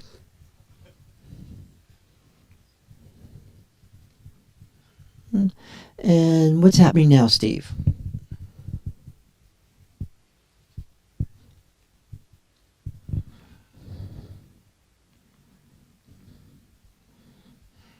Having been in the non-dual experience for a while now, Mm-hmm. I feel much stronger here. Mm-hmm. And so there is, I'm going to put this at the beginning. So having been, in fact, we'll pass you the mic and I'll just ask you the questions. Would you describe what's taking place, please? having been in the non-dual experience for a while everyone was sharing and I was with everybody, I feel stronger from here, and I feel like I can combine and still be me. But that there's still that pain here. I'm going to make a comment. It seems to me, this is guessing, that when you first started entering into that experience with Jan, you were not in a non-dual state. Not at all. Nice human being, ordinary human being state, quite separate. You with me? And one of the dilemmas we have as human beings when we attempt to make contact, you with me, just human contact, one of the dilemmas is as we enter into a human being, the fear of annihilation anxiety arises. You with me, from an object relations point of view. Yeah. And also Sartre and a lot of people, and that just the entering into, when you go beyond the straightforward interpersonal, hi, how do you do, and you start entering into a state of closeness, a state of contact, which is not the same thing as a non-dual state. You with me? Not at all. What arises from This is called the difficulty with intimacies. Yeah. You've noticed this throughout our life. Maybe. As we enter into intimacy, without the power of the non-dual awareness state, just going in with our psychology, annihilation anxiety arises naturally with me for many, many reasons. Mhm. And so there is a natural paranoid state we have as human beings. You with me? Uh-huh. And it gets amplified and gets enacted as we enter into closeness. And that's why closeness is such a difficult thing, because it brings up the natural states of annihilation that can happen through merger, through disappearance, through the previous history, the past. So to me, that's how I'm hearing what you're describing. That feels right. Yes. And so it's always useful. I'm happy anytime you speak, because you have the courage of experiencing everything and anything. It's true. You do. And so whatever you enter into, it can be the most fun thing or the most difficult thing. And there's a way your art of experiencing experience and how you articulate it, it communicates it to others somewhat directly, like just now. Is that making sense? That makes sense. Yeah. Yeah. So this annihilation stuff is so close, you with me? And abandonment issues, right? Whether it's through abandonment or destruction, is so, so close to us human beings. Yes, please. Rudy, doesn't this experience of the annihilation anxiety and the profound experience of it, doesn't it also help us open up to that deathless awareness? Going through annihilation anxiety, what I like about Longchenpa, through his practice of living, everything is a doorway, from the most aesthetically sublime to shit itself. You with me? And that capacity to keep moving through phenomena, undamo bharavaha, going for it, is it. There's no one door. You with me? And that's what's coming out for all of us today. But it also helps us that the practice of awareness, becoming aware of awareness, helps liberate us and helps make things much easier. Just like what Steve just went through, truly an annihilation experience, ghastliness, pulling away, hardly able to breathe. What in the fuck is this? You with me? It must be Jan. Of course. No offense, Jan. This is how it works out, you know. It's the holy other, right? And then by entering into awareness again, that there's an empowerment. The natural empowerment of awareness takes place to do this. Thank you so much. So let's now do a geometry right now. We're having a little bit of everything today. We haven't had a geometry in a long time. I hope everybody's getting something out of this. If you'd like to write me an email, let me know what took place for you. Then that always helps. I'd like to appreciate Steve for articulating the unhappy aspect of humanness. So many of them.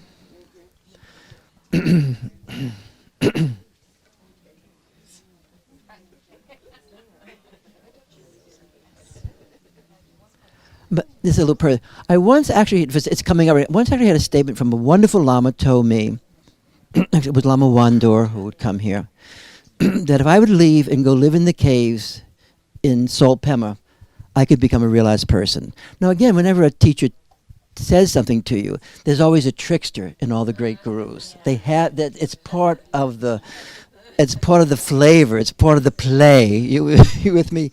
So you have to always meet it as authentically as you can, because if you don't, you'll be up shit.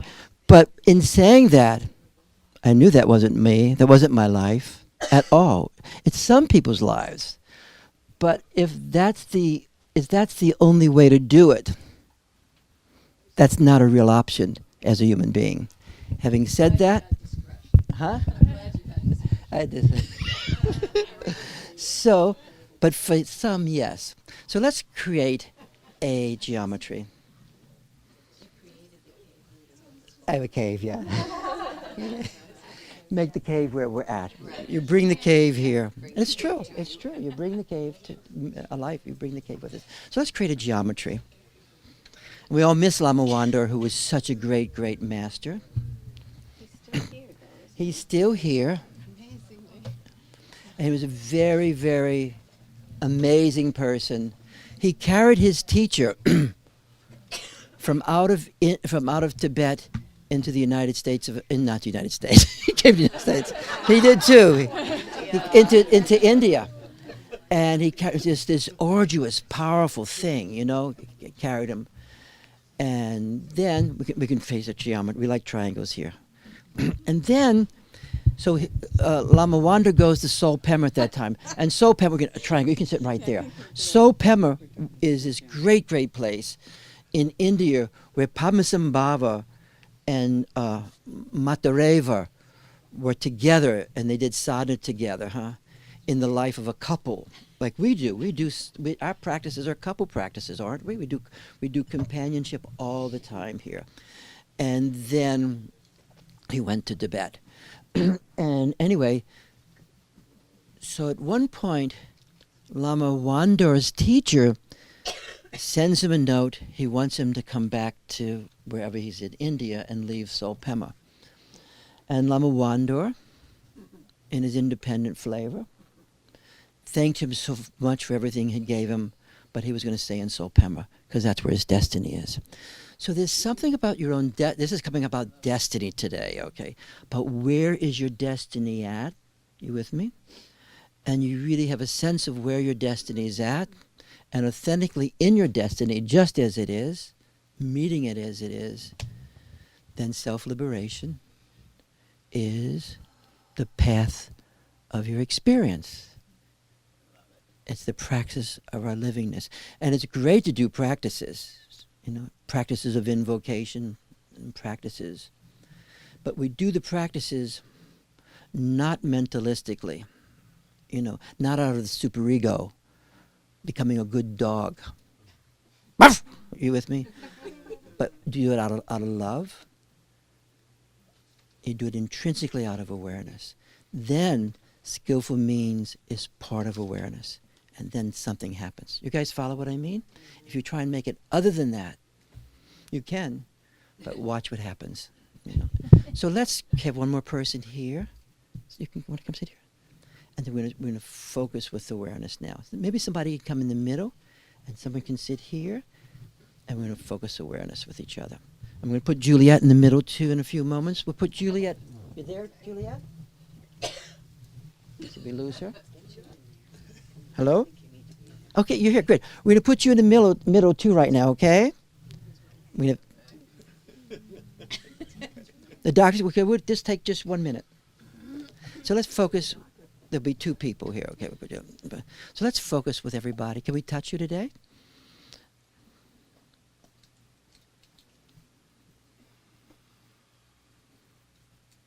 It's Mimi to walk around on the right side and touch people. And Marilyn, can you touch people in that set?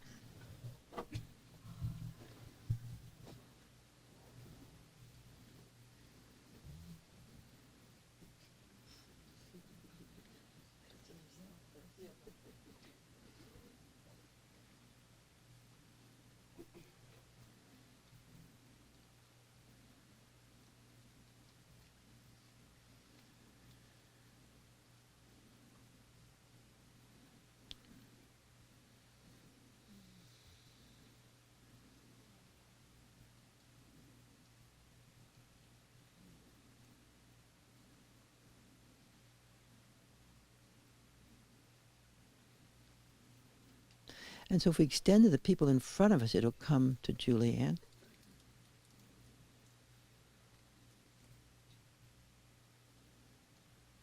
And to Juliet. Thank you.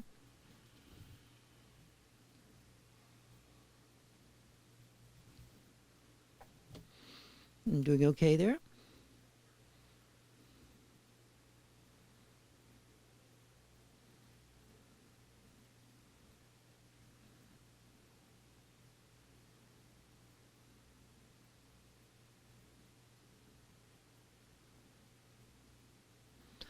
I like how Tanya invoked Longchenpa this morning in the blessings of Bhutan. Huh? This power of invocation.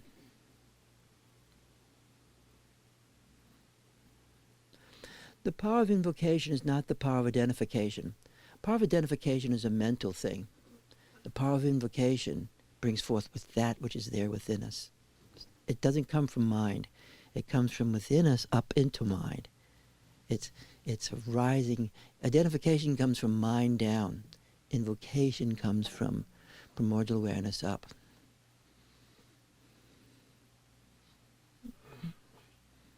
Did you feel that when she was talking about Bhutan? The light coming in?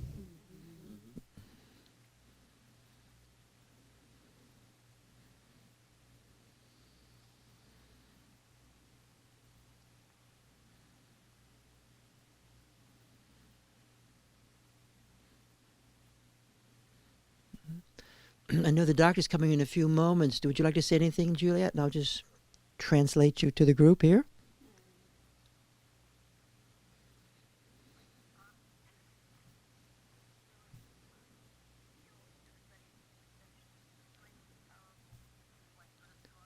It's extremely powerful even through my drug haze.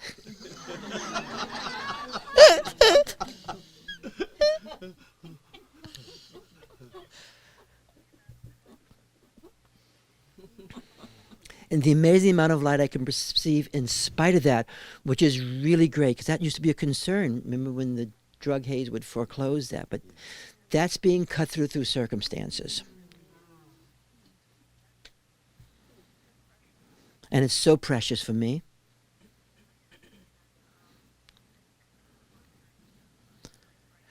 That foreclosure is so frightening, and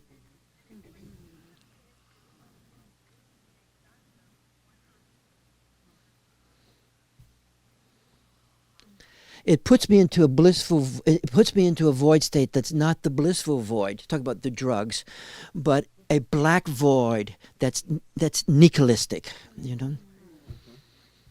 And so, when you're saying this, just reminds us how wonderful it is to us as ordinary people to have this capacity to extend to those we love, even though they may be quasi-consciousness, huh? And to help bring that light inside to inside. Great. Well, maybe we'll have you next week on the phone too, if that's okay with you. Great. Glad you're feeling better. And you can stay until the doc comes. Thanks.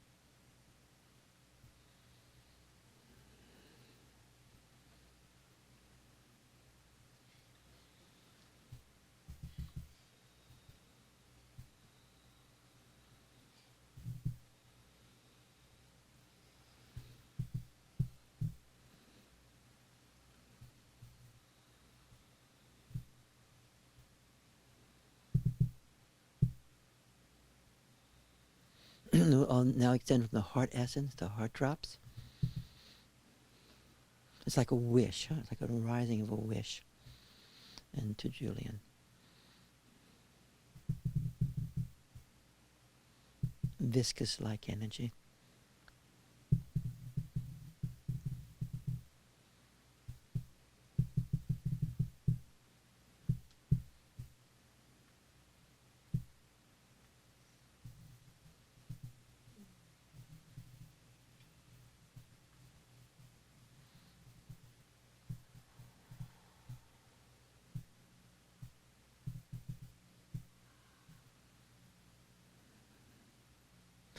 Okay, we're just going to we'll make a few gestures of sealing, just supporting you there. That okay?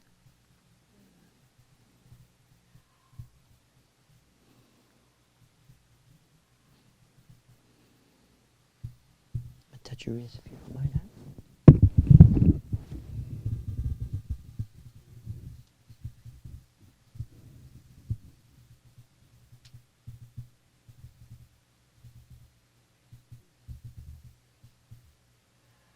So there we go. Can you release the heart energy?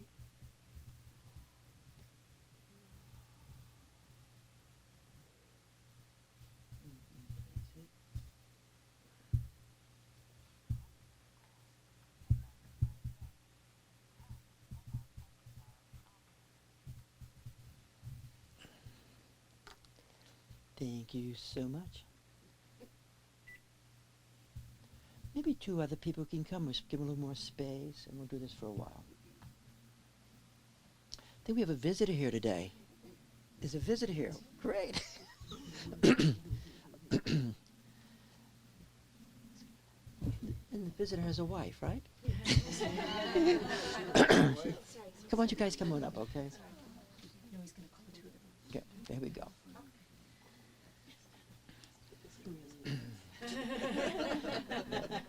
Good to have you here.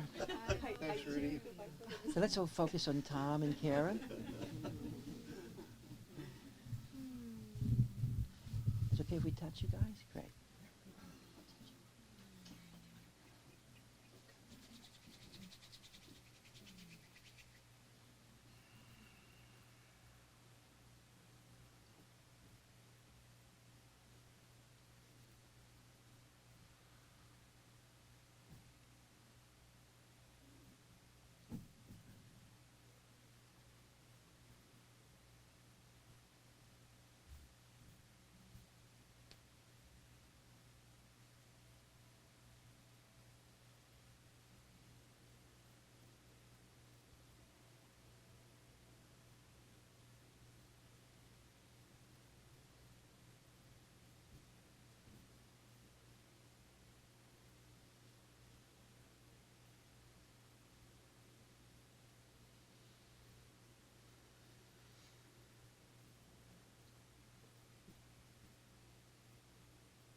Thank you guys so much. Thank you. Great. Yep. Very good. Thanks. Somebody else want to need any help? Great. Maybe some other people can come in the middle. Remember, is Patricia around right now? She had to leave? Okay. Maybe we could put that, someone could press the little button on the and turn the chant on. Can you get over there, you think? Okay, great. Just, it's number 2.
this morning.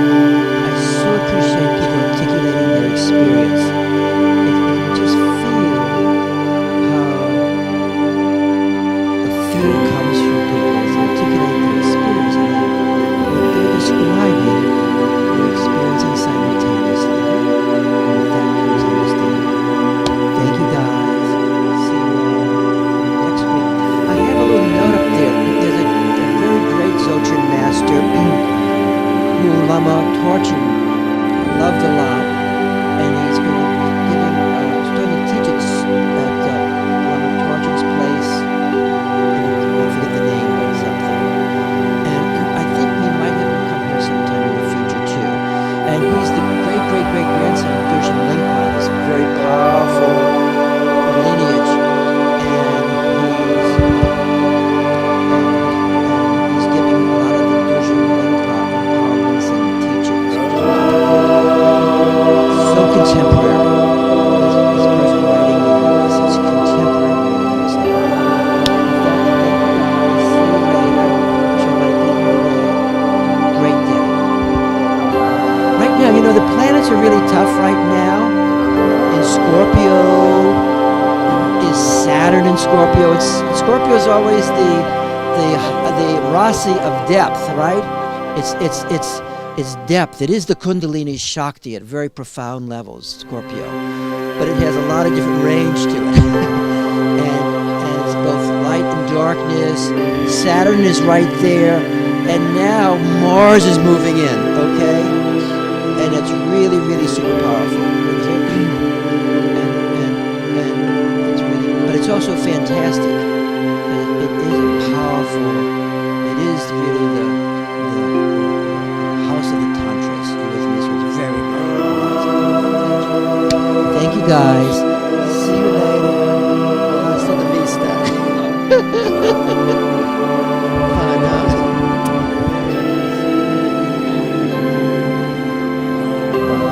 I always think of Bill.